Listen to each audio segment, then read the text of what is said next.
ಅಸ್ಸಲಾಮು ಅಲೈಕುಂ ವರಹಮತುಲ್ಲಾಹಿ ವಬರಕಾತು. ಸನ್ಮಾನ್ಯ ಅಧ್ಯಕ್ಷರೇ ಮತ್ತು ಇಲ್ಲಿ ನೆರೆದ ಎಲ್ಲ ಸಭಿಕರೇ, ವಿದ್ಯಾರ್ಥಿಗಳಿಗೆ, ಪೋಷಕರೇ ಹಾಗೂ ಶಿಕ್ಷಕಿಯರೇ ಎಲ್ಲರನ್ನು ಒಂದೇ ಮಾತಿನಲ್ಲಿ ಸ್ವಾಗತಿಸುತ್ತಾ, ನಮ್ಮ ಲೈಫ್ ಲೈನ್ ಫೌಂಡೇಶನ್ನ ಆತ್ಮೀಯ ಕರೆಗೆ ಓಗೊಟ್ಟು ತಾವೆಲ್ಲರೂ ಇಲ್ಲಿ ಬಂದು ಸೇರಿದ್ದೀರಿ. ಇದು ನಮಗೆಲ್ಲ ಬಹಳ ಸಂತೋಷದ ವಿಷಯ ತಂದಿದೆ.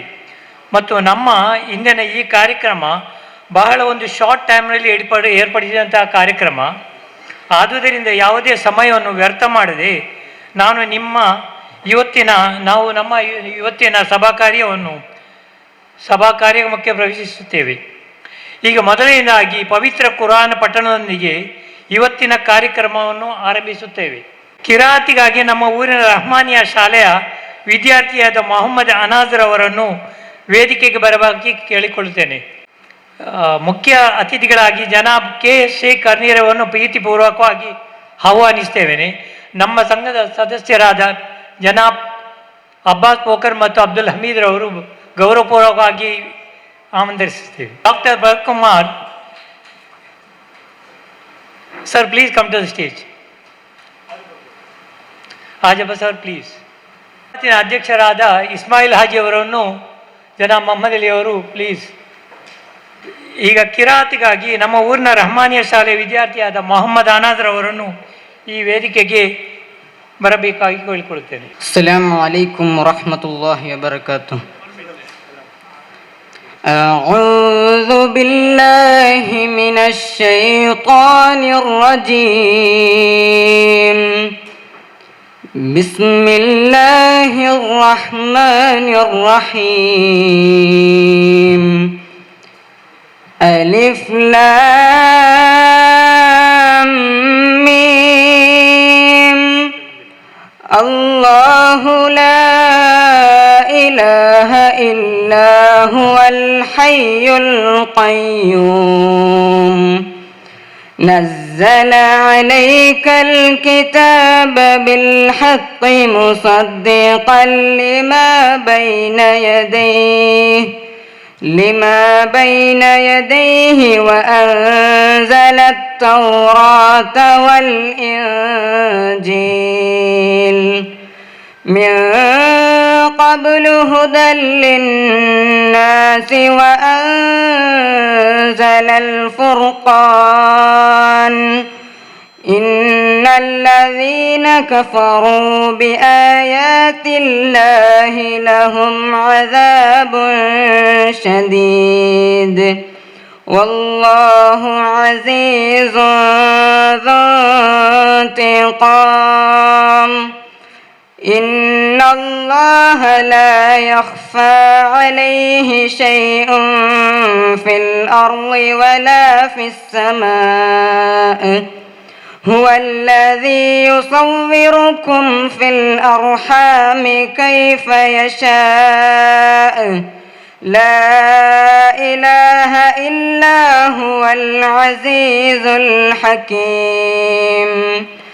هو الذي أنزل عليك الكتاب منه آيات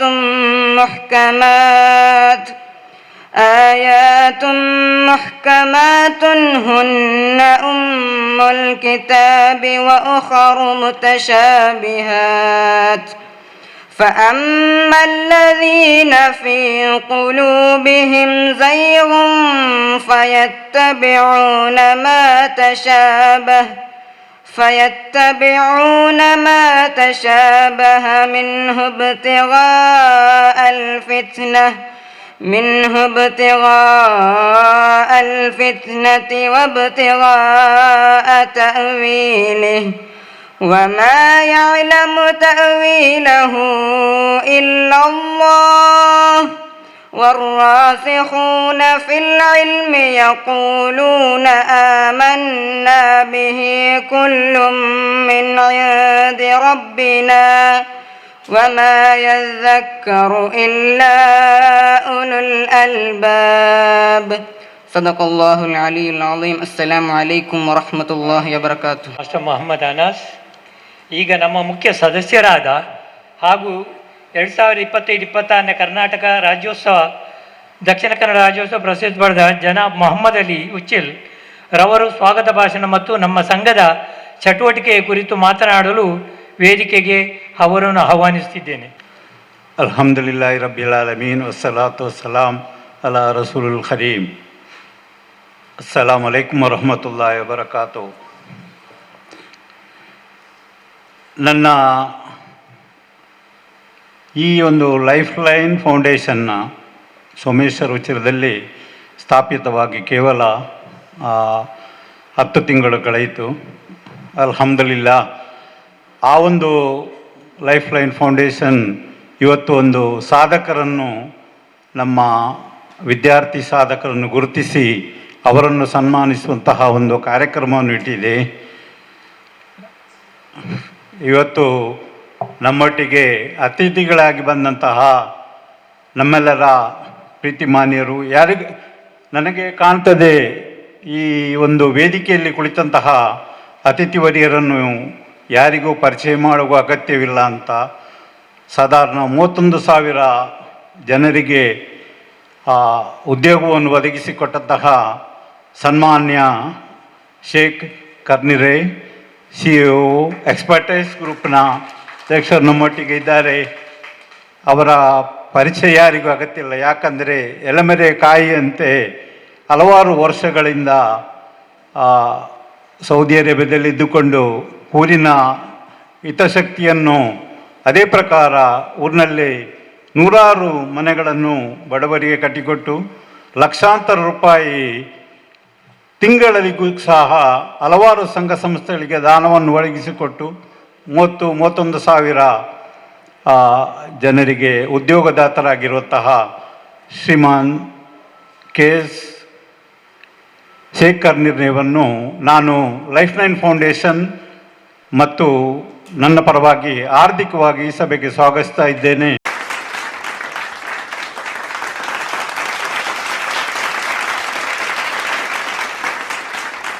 ಇನ್ನು ಇವತ್ತು ನಮ್ಮೊಟ್ಟಿಗೆ ಕೀನೋಟ್ ಸ್ಪೀಕರ್ ಆಗಿರೋಂಥ ವ್ಯಕ್ತಿ, ಅಸಾಮಾನ್ಯ ಒಂದು ವ್ಯಕ್ತಿತ್ವದ, ಬಹುಮುಖ ಪ್ರತಿಭೆಗೆ ಒಂದು ಸಾಧಕ,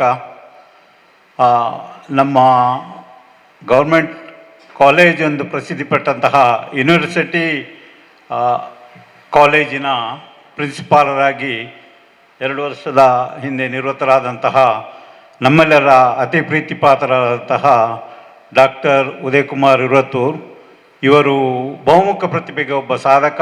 ಅದೇ ಪ್ರಕಾರ ಹಲವಾರು, ಯಾಕಂದರೆ ನನಗೆ ತಿಳಿದಾಗೆ ದುಬೈಗೆ ಬಂದಿದ್ದರು ಸರ್.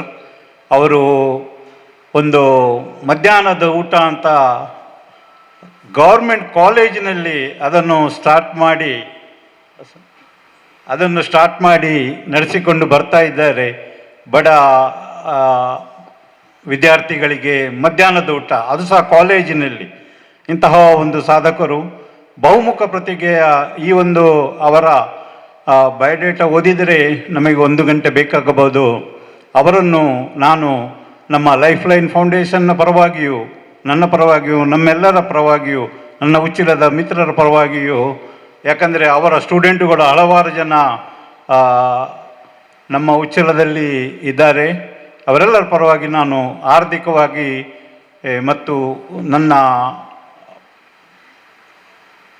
ಸ್ವಂತ ಒಂದು ಮನಸ್ಥಿತಿಯಿಂದ ಅವರನ್ನು ನಾನು ಈ ಒಂದು ಸಮಾರಂಭಕ್ಕೆ ಸ್ವಾಗತಿಸ್ತಾ ಇದ್ದೇನೆ.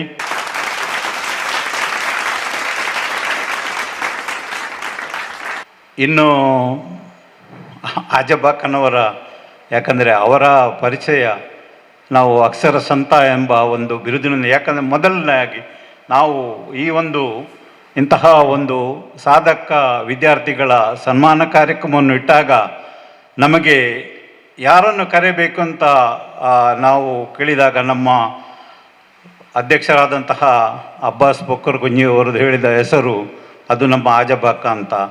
ಅವರಿಗೆ ಅವರ ಪರಿಚಯ ಇನ್ನು ಅದಕ್ಕೆ ಯಾರಿಗೂ ಸಹ ಅವಶ್ಯವಿಲ್ಲ. ತಮ್ಮನ್ನು ತಾವು ಅತ್ಯಂತ ಸರಳ ರೀತಿಯಲ್ಲಿ ತೊಡಗಿಸಿಕೊಂಡಂತಹ ಡಾಕ್ಟರ್ ಅರೇಕಳ ಆಜಬರವರನ್ನು ನಾನು ಇವತ್ತಿನ ಈ ಸಮಾರಂಭಕ್ಕೆ ನಾನು ಲೈಫ್ ಲೈನ್ ಪರವಾಗಿಯೂ ಮತ್ತು ನಮ್ಮ ಎಲ್ಲ ಉಚ್ಚಿಲದ ಪರವಾಗಿಯೂ ನಾನು ಅವರನ್ನು ಹಾರ್ದಿಕವಾಗಿ ಸ್ವಾಗತಿಸ್ತಾ ಇದ್ದೇನೆ.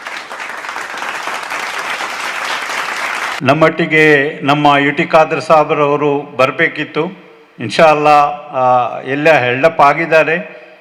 ನಮಗೆ 90% ನಮಗೆ ಒಂದು ಡೆಫಿನೆಟ್ಲಿ ನಮಗೆ ಅವರು ಬಂದು ಮುಟ್ಟಬಹುದು ಅಂತ ಅತ್ಯಂತ ಒಂದು ಒಂದು ಒಂದು ಆಸೆ ಇದೆ. ಇನ್ಶಾ ಅಲ್ಲಾ ಅವರು ಬರುವರು.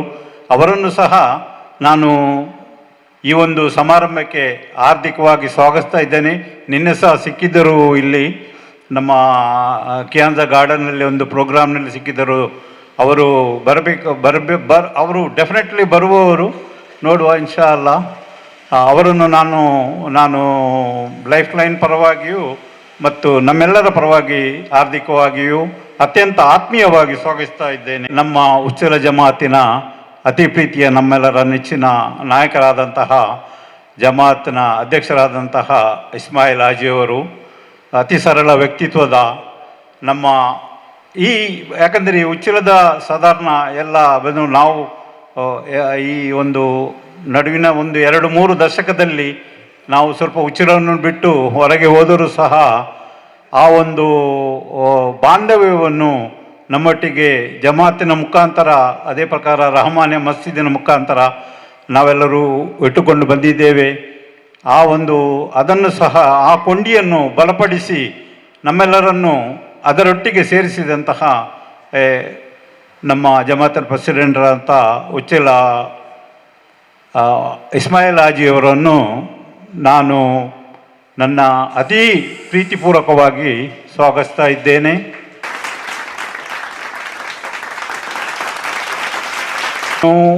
ಎಲ್ಲರೂ ಇಲ್ಲಿ ಆನ್ ದ ಸ್ಟೇಜ್ ನಮ್ಮ ಎಲ್ಲ ಆತ್ಮೀಯ ಮಿತ್ರರು ಎಲ್ಲರೂ ಒಟ್ಟಿಗೆ, ನಾವೆಲ್ಲ ಸಾಧಾರಣ ಒಟ್ಟಿಗೆ ಬೆಳೆದವರೇ. ನಮ್ಮಂಥ ಮತ್ತು ಮೊಹಮ್ಮದ್ ಇದ್ದಾರೆ, ಒಟ್ಟಿಗೆ ಬೆಳೆದ ನಮ್ಮಂಥವರು. ಅವರು ನಮ್ಮ ಫಲಾ ಸ್ಕೂಲ್ ನಮ್ಮ ಅಧ್ಯಕ್ಷರು. ಅದೇ ಪ್ರಕಾರ ಪೆರ್ಬೇಲ್ ಇಸ್ಮಾಯಿಲ್ ಹಾಜಿ ಅವರು ಇದ್ದಾರೆ, ಇಲ್ಲಿ ಮೊಹಸಿನ್ ಇದ್ದಾರೆ. ಅದೇ ಪ್ರಕಾರ ಮೊಯ್ದೀನ್ ಕುಂಜಿ ಮತ್ತು ಹಲವಾರು ಮಿತ್ರರು, ನಾನು ಎಲ್ಲರನ್ನು ಹೆಸರು ಹೇಳಿ ಕರೆಯಲಾಗುವುದಿಲ್ಲ. ರಹೀಮ್ ಇದ್ದಾರೆ, ಇನ್ನು ಹಲವಾರು. ಮತ್ತು ಇಲ್ಲಿ ಬಂದಂತಹ ನಮ್ಮ ರಹಮಾನ ಮಸೀದಿಯ HM ಆದಂತಹ ಸಂಧ್ಯಾ ಮೇಡಮ್ರವರು ಇದ್ದಾರೆ, ರೈಟ್, ಸಂಧ್ಯಾ ಮೇಡಮ್ರವರು ಇದ್ದಾರೆ. ಅದೇ ಪ್ರಕಾರ ಮರ್ಕಜ್ ಸ್ಕೂಲ್ನ HM ಆದಂತಹ ಮಮ್ತಾಜ್ ಮೇಡಮ್ನವರು ಇದ್ದಾರೆ. ಇನ್ನೂ ಹಲವಾರು. ಬಟ್ ಲಾಸ್ಟ್ ಫಲಾ ಸ್ಕೂಲ್ನ ರಫೀಕ್ ಅಡ್ಮಿನಿಸ್ಟ್ರೇಷನ್ನಿಂದ ಅಂತ ಫಲಾ ಸ್ಕೂಲ್ನ ರಫೀಕ್ ಇದ್ದಾರೆ. ಮತ್ತು ಇನ್ನು ನನ್ನ ಊರಿನ ಎಲ್ಲ ಅತಿ ಮೆಚ್ಚಿನ ಮಿತ್ರರನ್ನು, ಅದೇ ಪ್ರಕಾರ ಇವತ್ತಿನ ಈ ಒಂದು ಸಮಾರಂಭಕ್ಕೆ ನಾವು ಏರ್ಪಡಿಸಿದ್ದ ಮೂಲ ಒಂದು ಉದ್ದೇಶ, ಆ ಉದ್ದೇಶಕ್ಕಾಗಿ ಬಂದಂತಹ ನಮ್ಮ ನೆಚ್ಚಿನ ವಿದ್ಯಾರ್ಥಿನಿಯರಿದ್ದಾರೆ. ನಮಗೆ ತುಂಬ ಸಂತೋಷವಾಯಿತು. ಎಲ್ಲರೂ ಸಾಧಾರಣ ನಾವು ಯಾರನ್ನೆಲ್ಲ ನಾವು ಪ್ರೀತಿಪೂರ್ವಕವಾಗಿ ಆಹ್ವಾನಿಸಿದ್ದೇವೆ ಅವರೆಲ್ಲರೂ ನಮ್ಮೊಟ್ಟಿಗೆ ಇವತ್ತಿದ್ದಾರೆ. ನಮ್ಮ ಸಲಾಂ ಉಚ್ಚಿಲಿದ್ದಾರೆ, ಇವರು ಸಹ ಅತ್ಯಂತ ದೊಡ್ಡ ಒಬ್ಬ ಸಮಾಜ ಸೇವಕ ಉಚ್ಚಿಲದ. ಇವರೆಲ್ಲರನ್ನೂ ನಾನು ಪ್ರೀತಿಪೂರ್ವಕವಾಗಿ ಈ ಇಂದಿನ ಸಮಾರಂಭಕ್ಕೆ ಆಹ್ವಾನಿಸ್ತಾ ಇದ್ದೇನೆ. ಅದೇ ಪ್ರಕಾರ ನೀವೆಲ್ಲ ಬಂದದಕ್ಕೆ ನಾವು ತುಂಬ ನಿಮಗೆ ಋಣಿಯಾಗಿದ್ದೇವೆ. ಇನ್ಶಾ ಅಲ್ಲಾ ಈ ಒಂದು ಸಂಘಟನೆಯನ್ನು ನಮ್ಮ ಮಿತ್ರರು ಸ್ಥಾಪಿಸಿದ್ದು. ನಾನು ಇವತ್ತು ಮೊನ್ನೆ ಬಂದು ಇಲ್ಲಿ ಕೂಡಿದಷ್ಟೇ. ಇವರು 10 ತಿಂಗಳಲ್ಲಿ ಇಂತಹ ಒಂದು ಸಂಘಟನೆಯನ್ನು ಸ್ಥಾಪಿಸಿ ಅದರಲ್ಲಿ ಮೊದಲನೇದು ಒಂದು ಇನಾಗ್ರಲ್ ಪ್ರೋಗ್ರಾಮ್, ಈಗ ಎರಡನೇದಾಗಿ ಈ ಒಂದು ಫೆಲಿಸಿಟೇಷನ್ ಪ್ರೋಗ್ರಾಮನ್ನು ಮಾಡ್ತಾ ಇದ್ದಾರೆ. ಇದಕ್ಕೆ ನಾನು ಅವರನ್ನು ಸಹ ಅಭಿನಂದಿಸ್ತೇನೆ. ಯಾಕಂದರೆ ಅಲ್ಲೆಲ್ಲ ಕೂತ್ಕೊಂಡಿದ್ದಾರೆ, ಇಲ್ಲಿ ಸ್ಟೇಜಿನ ಮೇಲಿದ್ದಾರೆ. ಈ ಎಲ್ಲ ನಮ್ಮ ಮಿತ್ರರಿಗೆ ನೀವೆಲ್ಲರೂ ಒಂದು ದೊಡ್ಡ ಕೈಚಪ್ಪಾಳ ತಟ್ಟಿ ಅವರನ್ನು ಪ್ರೋತ್ಸಾಹಿಸಬೇಕಂತ ಕೇಳಿಕೊಳ್ತಾ ಇದ್ದೇನೆ. ಇನ್ನು ಹೇಳಿದರು ನಮ್ಮ ಇಲಿಯಾಸ್ MC ಮಾಡುವಾಗ ಅವರು ಹೇಳಿದರು, ಯಾಕಂದರೆ ಈ ಒಂದು ನಮ್ಮ ಲೈಫ್ ಲೈನ್ ಫೌಂಡೇಶನ್ನ ವಿಷನ್ ಆ್ಯಂಡ್ ಮಿಷನ್ ಏನು ಅಂತ, ಅದನ್ನು ನಾವು ಮೊದಲನಾಗಿ ಏನಾದರೂ ಈಗ ಸಹ ಹುಟ್ಟಿದ ಕೂಸು ಇದು 10 ತಿಂಗಳಾದದ್ದಷ್ಟೇ, ಆದರೂ ಇದಕ್ಕೆ ಒಂದು ದೊಡ್ಡ ಒಂದು ಸ್ಟ್ರಾಂಗ್ ಆದ ಮಿಷನ್ ಮತ್ತು ವಿಷನನ್ನು ಇಟ್ಟಿದ್ದಾರೆ. ಅದನ್ನು ನಾವು ಒಂದೇ ಹೆಜ್ಜೆಗೆ ನಾವು ಇದನ್ನು ಮೇಲೆ ತರಲು ಪ್ರಯತ್ನ ಇದ್ದೇವೆ. ಅದಕ್ಕೆ ಬೇಕಾಗಿ ನಾವು ಇದನ್ನು ಒಮ್ಮೆಲೇ ಯಾವುದೇ ಒಂದು ಸದ್ದುಗದ್ದಲವಿಲ್ಲದೆ ನಾವು ಇದನ್ನು ಇನ್ಶಾ ಅಲ್ಲಾ ಮೇಲೆ ತರಲು ಭಾರಿ ಪ್ರಯತ್ನ ಮಾಡ್ತಾ ಇದ್ದೇವೆ. ನಮ್ಮ ಮೊದಲನೇದೆಂದರೆ ನಿಮಗೆ ಗೊತ್ತುಂಟು, ಸಂವಿಧಾನ ಶಿಲ್ಪಿ ಡಾಕ್ಟರ್ BR ಅಂಬೇಡ್ಕರ್ ಅವರು ಹೇಳಿದ್ದು, ಅವರು ತಮ್ಮ ಒಂದು 1942ರಲ್ಲಿ ನೀಡಿದ ಒಂದು ಪ್ರಸಿದ್ಧ ಸಿದ್ಧಾಂತ ಇದೆ. ಏನೆಂದರೆ ಶಿಕ್ಷಣ ನೀಡಿ ಸಂಘಟಿತರಾಗಿ ಮತ್ತು ಸಂಘರ್ಷ ಅಂದರೆ ಹೋರಾಟ ಅಂತಲ್ಲ, ಸಂಘರ್ಷ ಅಂದರೆ ನಿಮ್ಮ ಹಕ್ಕುಗಳಾಗಿ ನೀವು ಹೋರಾಡಿ ಅಂತ. ಅದರ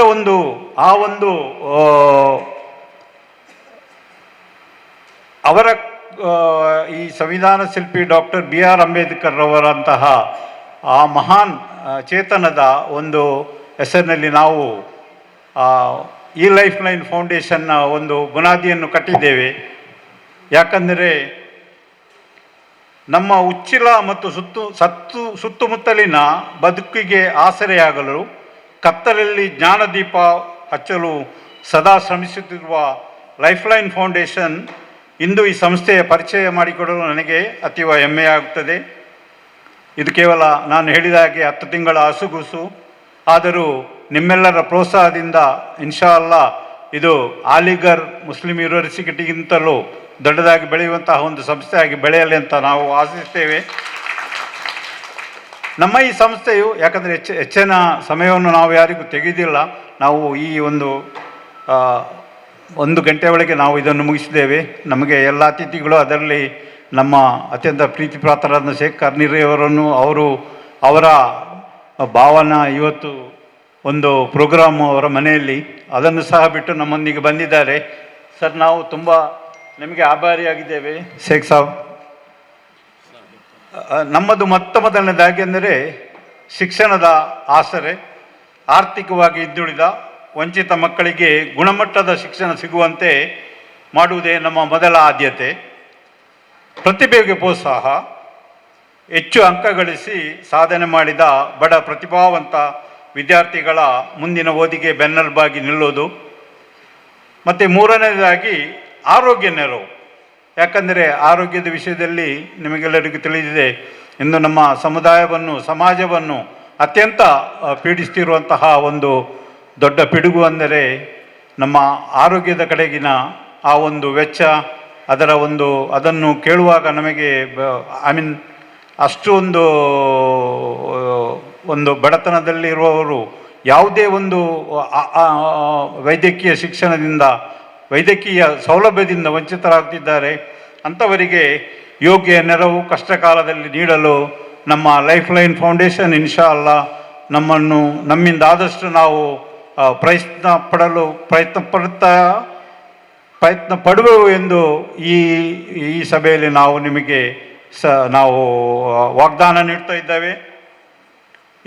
ಇನ್ನೂ 4ನೇ ಒಂದು ನಮ್ಮ ಮಿಷನ್ ಅಂದರೆ ಸರ್ಕಾರಿ ಯೋಜನೆಗಳ ಸೇತುವೆ.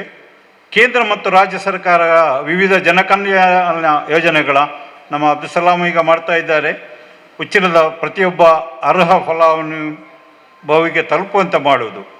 ಇದಕ್ಕಾಗಿ ನಿಖರವಾದ ಮಾಹಿತಿ ಸಂಗ್ರಹಣೆ ಅಂದರೆ ಡಾಟಾ ಕಲೆಕ್ಷನ್ ಮತ್ತು ದಾಖಲೀಕರಣ ಡಾಕ್ಯುಮೆಂಟೇಷನ್ ಸಹಾಯವನ್ನು ನಮ್ಮ ಸಂಸ್ಥೆ ಉಚಿತವಾಗಿ ನೀಡಲು ಇನ್ಶಾ ಅಲ್ಲಾ ನಾವು ಬೇಗನೊಂದು ಆಫೀಸನ್ನು ತೆರೆದು ಆ ಮೂಲಕ ಇದನ್ನೆಲ್ಲವೂ ಮಾಡಲು ನಮ್ಮಲ್ಲಿ ಒಂದು ಆ ಒಂದು ವಿಷನ್ ಇದೆ, ಆ ಒಂದು ಮಿಷನ್ ಸಹ ಇದೆ. ಲೈಫ್ ಲೈನ್ ಫೌಂಡೇಶನ್ ಕೇವಲ ಒಂದು ಸಂಸ್ಥೆ ಅಲ್ಲ, ಇದು ಸಮಾಜದ ಪ್ರತಿಯೊಬ್ಬ ಅಗತ್ಯವಿರುವ ವ್ಯಕ್ತಿಯ ಕೈ ಹಿಡಿಯುವ ಒಂದು ನಂಬಿಕೆಯ ಹಸ್ತ. ನಾವೆಲ್ಲೂ ಜೊತೆಯಾಗಿ ಈ ಕಾರ್ಯಕ್ಕೆ ಕೈ ಜೋಡಿಸೋಣ. ನಿಮ್ಮೆಲ್ಲರ ದುವಾದೊಂದಿಗೆ ನೀವು ನಮ್ಮನ್ನು ಈ ಸಂಸ್ಥೆಯನ್ನು ಅತ್ಯಂತ ಹೃದಯಾಂತರಾಳದಿಂದ ನಮ್ಮನ್ನು ಆಶೀರ್ವದಿಸಬೇಕು ಅಂತ ಕೇಳಿಕೊಳ್ತಾ ಇದ್ದೇನೆ. ಇನ್ನಿಬ್ಬರು ನಮ್ಮ ಭಾವ, ನಮ್ಮ ಹಳೆಯ ಗೆಳೆಯ ಅವರು ಸಹ ಬಂದಿದ್ದಾರೆ. ಅವರನ್ನು ನಾನು ಸಹ ಇವತ್ತಿನ ಈ ಸಮಾರಂಭಕ್ಕೆ ಹಾರ್ದಿಕವಾಗಿ ಸ್ವಾಗತಿಸ್ತಾ ಇದ್ದೇನೆ. ಇನ್ನು ನಮ್ಮ ನೆಚ್ಚಿನ ನಮ್ಮ ಕೀನೋಡ್ ಸ್ಪೀಕರ್ಸ್ ಇದ್ದಾರೆ, ಮುಖ್ಯ ಅತಿಥಿಗಳಿದ್ದಾರೆ. ಇವರೆಲ್ಲರ ಗೌರವ ಸೌಲಭ್ಯ. ಅದರ ನಂತರ ನಾವು ನಮ್ಮ ಇವತ್ತಿನ ಈ ಒಂದು ಫೆಲಿಸಿಟೇಷನ್ ಪ್ರೋಗ್ರಾಮ್ಗೆ ಹೋಗಲಿದ್ದೇವೆ. ನಿಮಗೆಲ್ಲರಿಗೂ ಇನ್ನೊಮ್ಮೆ ತುಂಬ ಹೃದಯದ ಕೃತಜ್ಞತೆಗಳು. ವಾಖರ್ ದಮಾನ್ ಅನಿಲ್ ಅಲ್ಹಮ್ದುಲಿಲ್ಲಾಹಿ ರಬ್ಬಿಲ್ ಆಲಮೀನ್. ಬಹಳ ಚುಟುಕಾಗಿ ಸ್ವಾಗತ ಭಾಷಣ ಮಾಡಿದಂಥ ಜನಾಬ್ ಮೊಹಮ್ಮದ್ ಅಲಿ ಅವರಿಗೆ thank you very much sir. ಈಗ ನಮ್ಮ ಆರೋಗ್ಯ ಸಚಿವರು ಕರ್ನಾಟಕ ಸರ್ಕಾರ ಜನಾಬ್ ಯು ಟಿ ಖಾದರ್ನವರು ಬರಲಿಕ್ಕಿದ್ದಾರೆ. ಅವರು ಸುಮಾರು ಅನಾನುಕೂಲತೆಯಿಂದ ಬರಲಿಕ್ಕೆ ಈ ಕಾರ್ಯಕ್ರಮ ಬರಲು ಆಗಲಿಲ್ಲ. ಸನ್ಮಾನ್ಯ ನಮ್ಮ ಮುಖ್ಯ ಪ್ರಭಾಷಣಗಾರಾಗಿ KS ಶೇಖ್ ಕರ್ನೀರೆ ಅವರು ನಮ್ಮ ಈ ಕಾರ್ಯಕ್ರಮವನ್ನು ಉದ್ಘಾಟನೆ ಮಾಡಲಿದ್ದಾರೆ.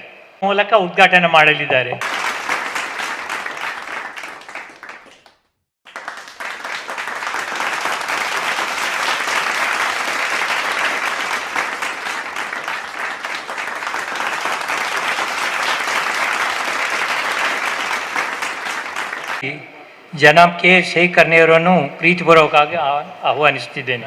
ಅಸ್ಸಲಾಮು ಅಲೈಕುಂ ವರಹಮತುಲ್ಲಾಹಿ ವಬರಕಾತು. ನಮಸ್ಕಾರ.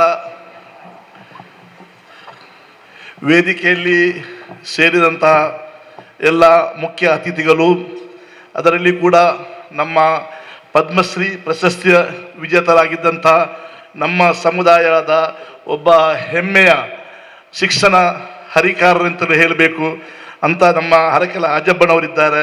ಅದೇ ರೀತಿ ನಮ್ಮ ನಿವೃತ್ತ ಪ್ರಾಂಶುಪಾಲರಿದ್ದಾರೆ, ಅದೇ ಅಬ್ಬಾಸ್ ಹಾಜಿಯವರಿದ್ದಾರೆ, ಅದೇ ಮೊಹಮ್ಮದ್ ಅಲಿ ಉಚ್ಚಿಲ್ರವರು, ಅದೇ ರೀತಿ ವೇದಿಕೆಯಲ್ಲಿರುವಂಥ ಎಲ್ಲ ಗಣ್ಯರಿಗೂ, ಅದೇ ರೀತಿ ವೇದಿಕೆಯ ಮುಂಭಾಗದಲ್ಲಿರುವಂಥ ಎಲ್ಲ ಪೋಷಕರಿಗೂ, ಅದೇ ರೀತಿ ಶಿಕ್ಷಕರಿಗೂ, ಅದೇ ರೀತಿ ಎಲ್ಲ ವಿದ್ಯಾರ್ಥಿಗಳಿಗೂ ನನ್ನ ಮತ್ತೊಮ್ಮೆ ಅಸ್ಸಲಾಮು ಅಲೈಕುಂ.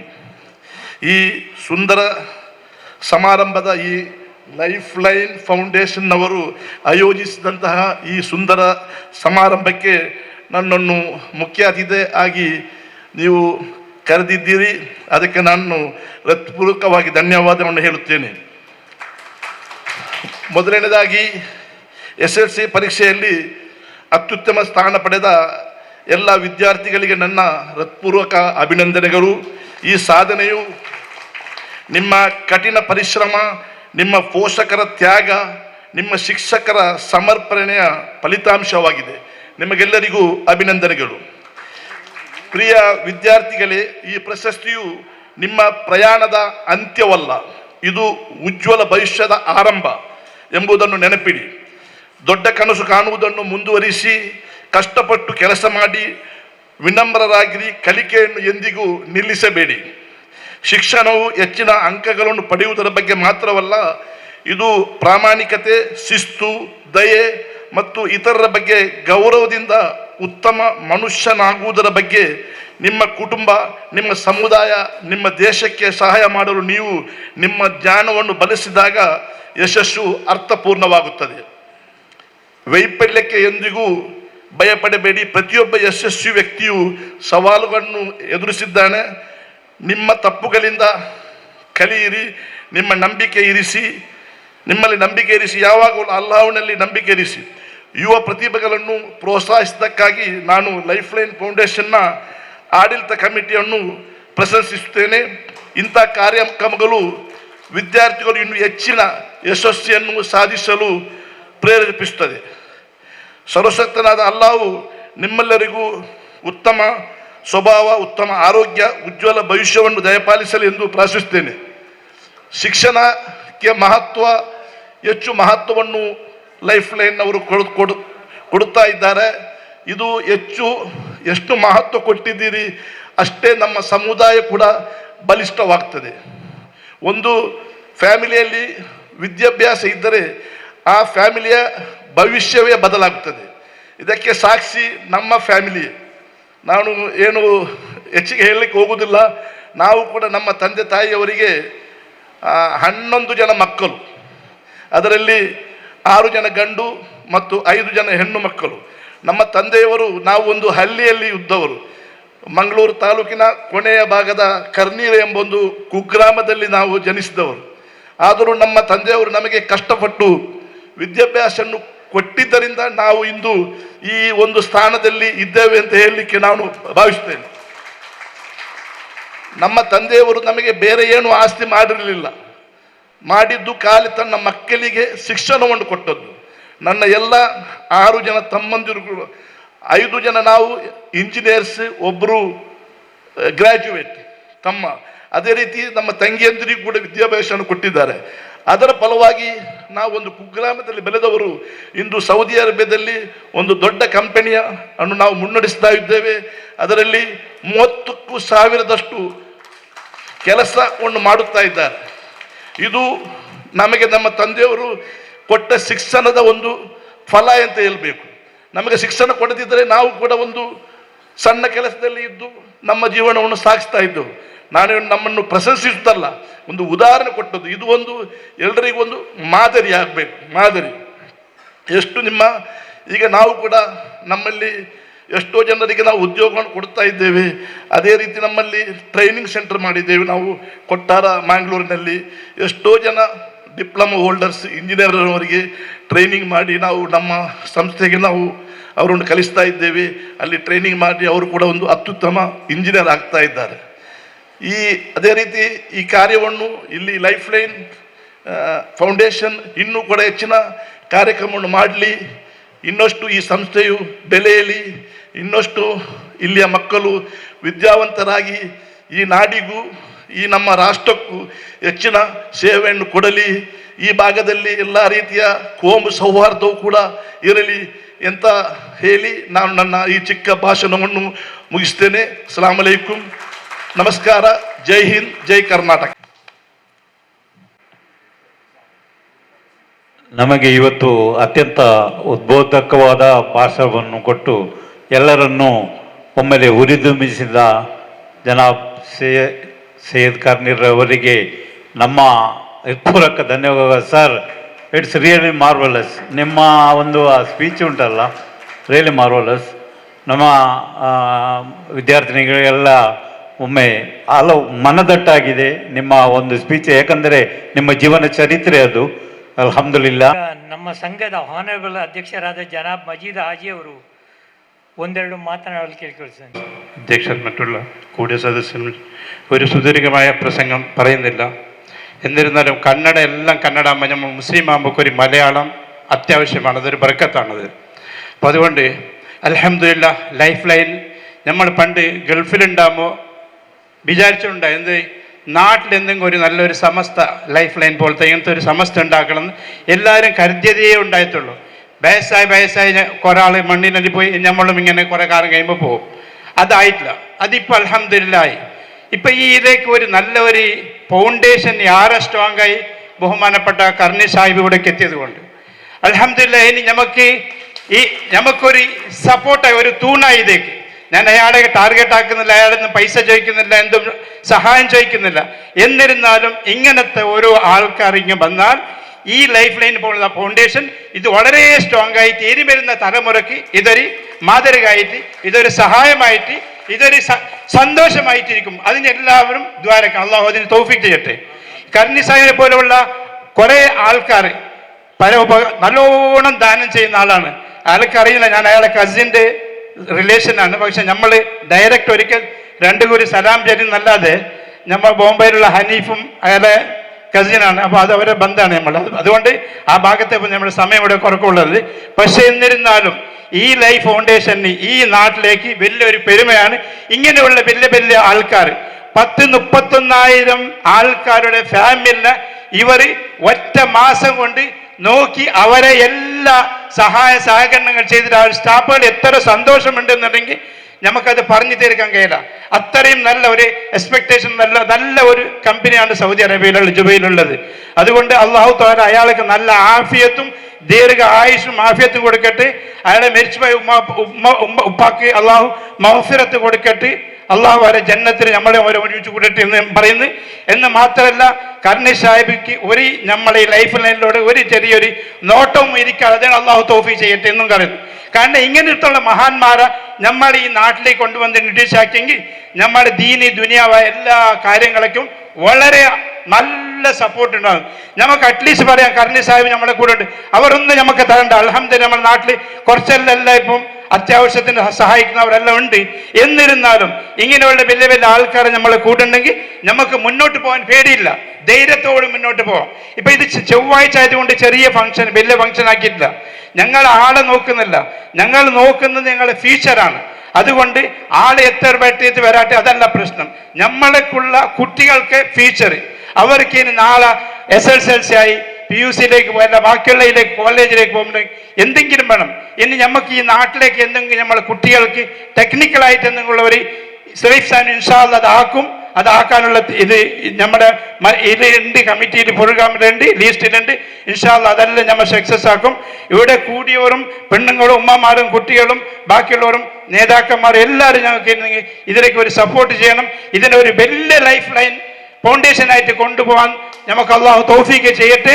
വാഹിർദാൻ അൽഹംദുലില്ലാഹി റബ്ಬಿಲ್ ಆಲಮೀನ್. ಅಸ್ಸಲಾಮು ಅಲೈಕುಂ ವರಹಮತುಲ್ಲಾಹ್. ಈಗ ನಾನು ಡಾಕ್ಟರ್ ಹಾಜಬ್ಬ ಹರೇಕಲ್ ಹಾಜಬ್ಬರವನ್ನು ಒಂದೆರಡು ಮಾತಾಡಲು ಆಹ್ವಾನಿಸಿದ್ದೇನೆ. ತೋರಿಸ್ತಾ ಆದರೆ ಇಂಥ ಏದಿ ಕೇಳಿ, ಇಂಥ ಶ್ರೀಮಂತರ ಇದೆ ಏದಿ ಕೇಳಿ ನಾನು ನಿಂತ್ಕೊಂಡು ಮಾತಾಡೋ ಅರ್ಧ ಮನಸ್ಸು ಅಲ್ಲಾಹವನ ಏನೆಂದರೆ, ಯಾಕೆಂದರೆ ನಾನು ನನ್ನ ಜೀವಮಾನದಲ್ಲಿ ಅರೆಕಲ ನೀಪಟ್ಪು ಒಂದು ಸರ್ಕಾರಿ ಶಾಲೆ 2020 ಜೂನ್ 17 ತಾರೀಕು ಈಗಿನ ಪೀಕರ್ ಅವರ ತಂದೆ VT ಫರೀದ್ ಅವರು ಮಾಡಿದರು. ಒಂದು ಸರ್ಕಾರಿ ಶಾಲೆ ರೌಲತುಲ್ ಮದ್ರಸ 28 ಮಕ್ಕಳ ಸ್ಥಾಪನೆ. ಹಲವಾರು ಗಣ್ಯಾತಿ ನನಗೆ ಸಹಾಯಕಾಕಾರ ಕರ್ನಾಟಕ ಮತ್ತು HH ಕುഞ്ഞാമದ ಇಂಥವ್ರು ಸಹಾಯ ಮಾಡಿದರೆ. ಆದರೆ ಇಂಥ ವೇದಿಕೆಯಲ್ಲಿ ಇಂಥ ಶ್ರೀಮಂತರು ಇದ್ದಲ್ಲಿ ಕೇಳ್ಕೊಂಡು ನನಗೆ ಅರ್ಧ ಅಲ್ಲ, ನೆನಪಾದಿಲ್ಲ ಕೊಂಚ ಇಂಥದ್ದಲ್ಲ. ಆದರೆ ಇವತ್ತು ಒಂದು ಇಷ್ಟಪಡ್ತೇನೆ ಈ ಮಾತಾಡಲಿಕ್ಕೆ. ನಾನು ವಿದ್ಯಾಭ್ಯಾಸ ಇದ್ದವನಲ್ಲ, ಪಡ್ಕೊಂಡವಲ್ಲ. ಸರ್ಕಾರಿ ಶಾಲೆಯನ್ನು ಅಭಿವೃದ್ಧಿ ಅಂತಾರೆ 2010, 8, 80ರಲ್ಲಿ ಕಾಣ್ತದೆ. ಈಗ ಕೂತ್ಕೊಂಡು ನಮ್ಮ ಮಂಗಳೂರು ವಿಶ್ವವಿದ್ಯಾಲಯ ಒಂದು ಪ್ರೊಫೆಸರ್ 2012 ಅಲ್ಲ ಸರ್, 12 ಒಂದು 150 ಸಂದರ್ಭದಲ್ಲಿ ಸ್ವತಂತ್ರ ದಿವಸ ಕರೆದುಕೊಂಡು ನನಗೆ ಪ್ರೋಗ್ರಾಮ್ ಮಾಡಿ ಸನ್ಮಾನ ಮಾಡಿಸಿದರು. ಆನಂತರ ಅದೇ ವರ್ಷ ನನ್ನನ್ನು ಬರೆದ ಒಂದು ವಸಂತಿಕಂತ ಪತ್ರಿಕೆ ಗುರುಪ್ಪ ಬಾಲೆಪುಣಿ 2004 ಸೆಪ್ಟೆಂಬರ್ 16 ತಾರೀಕು ಕಿತ್ತಲೆ ಬುಟ್ಟಿಯಲ್ಲಿ ಅಲಿಯನ್ಸ್. ಅದೇ ವರ್ಷ ಕನ್ನಡ ಹಬ್ಬದ ವರ್ಷ ಇತ್ತು.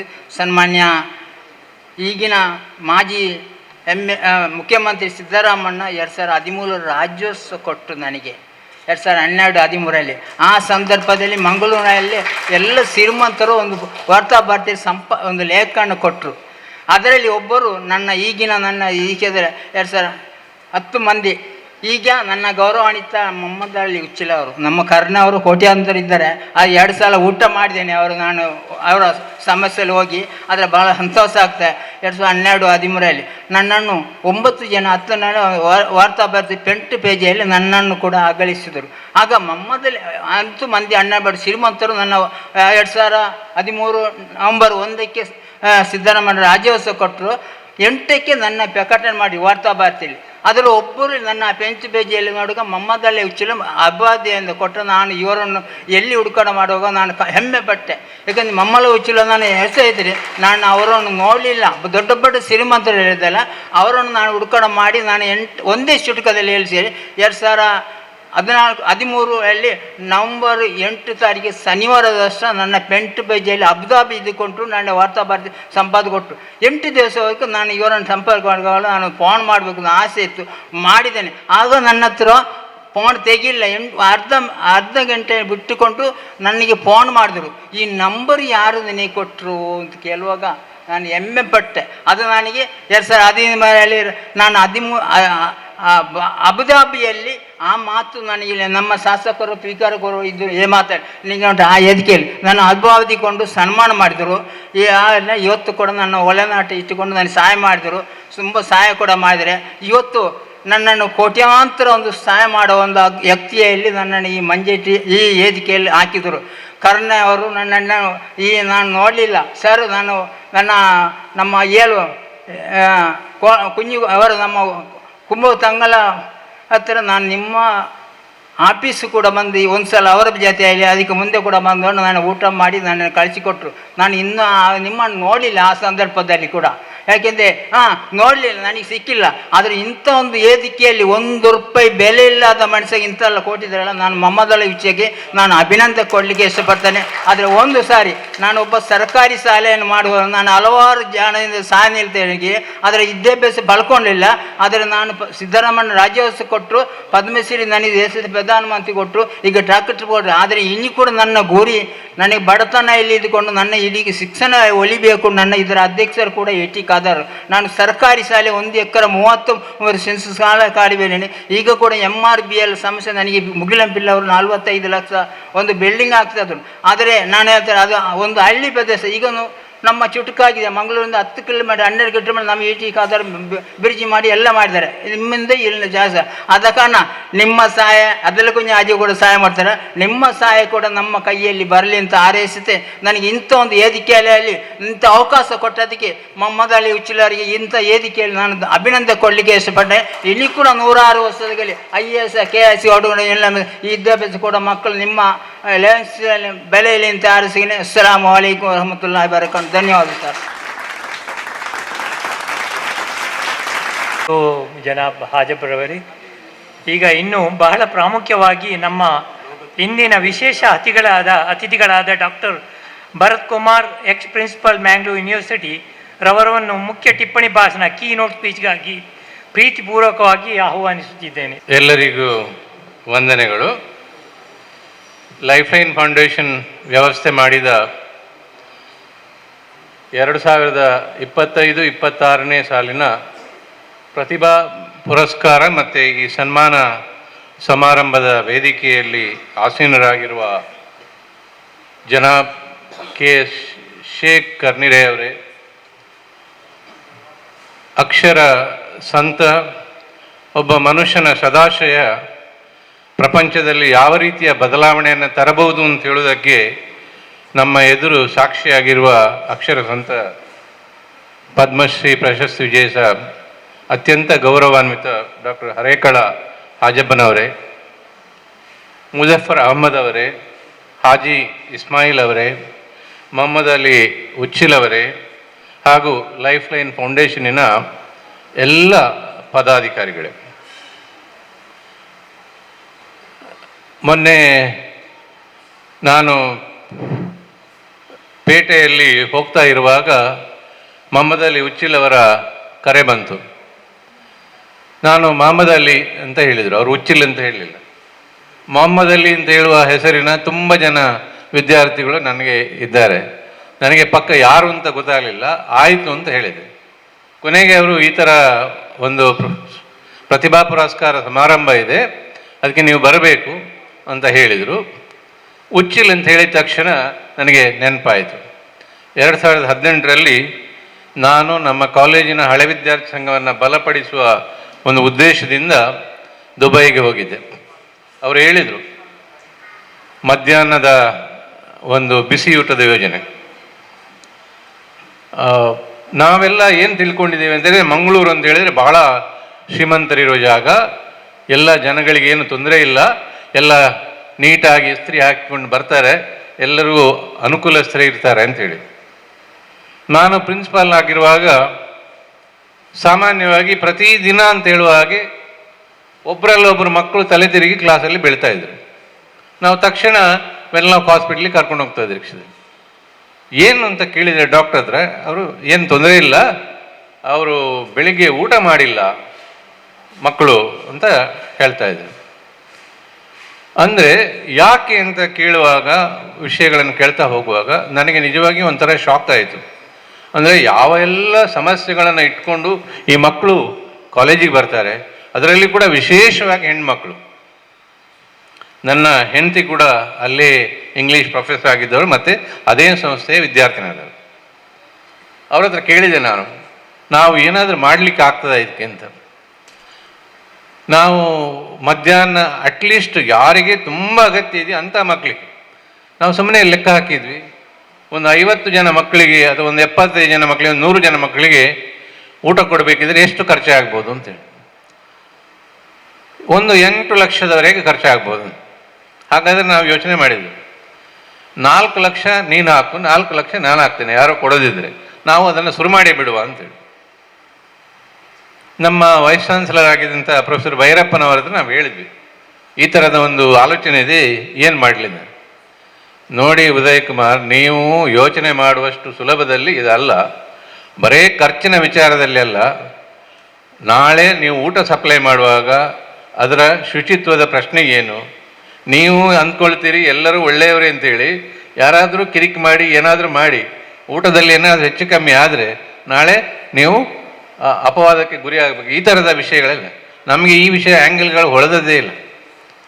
ಆಯಿತು ಅಂಥೇಳಿ ನಾವು ಆ ಯೋಜನೆಯನ್ನು ಶುರು ಮಾಡಿದ್ವಿ. 75 ಜನ ವಿದ್ಯಾರ್ಥಿಗಳಿಂದ ಶುರು ಮಾಡಿದ್ವಿ.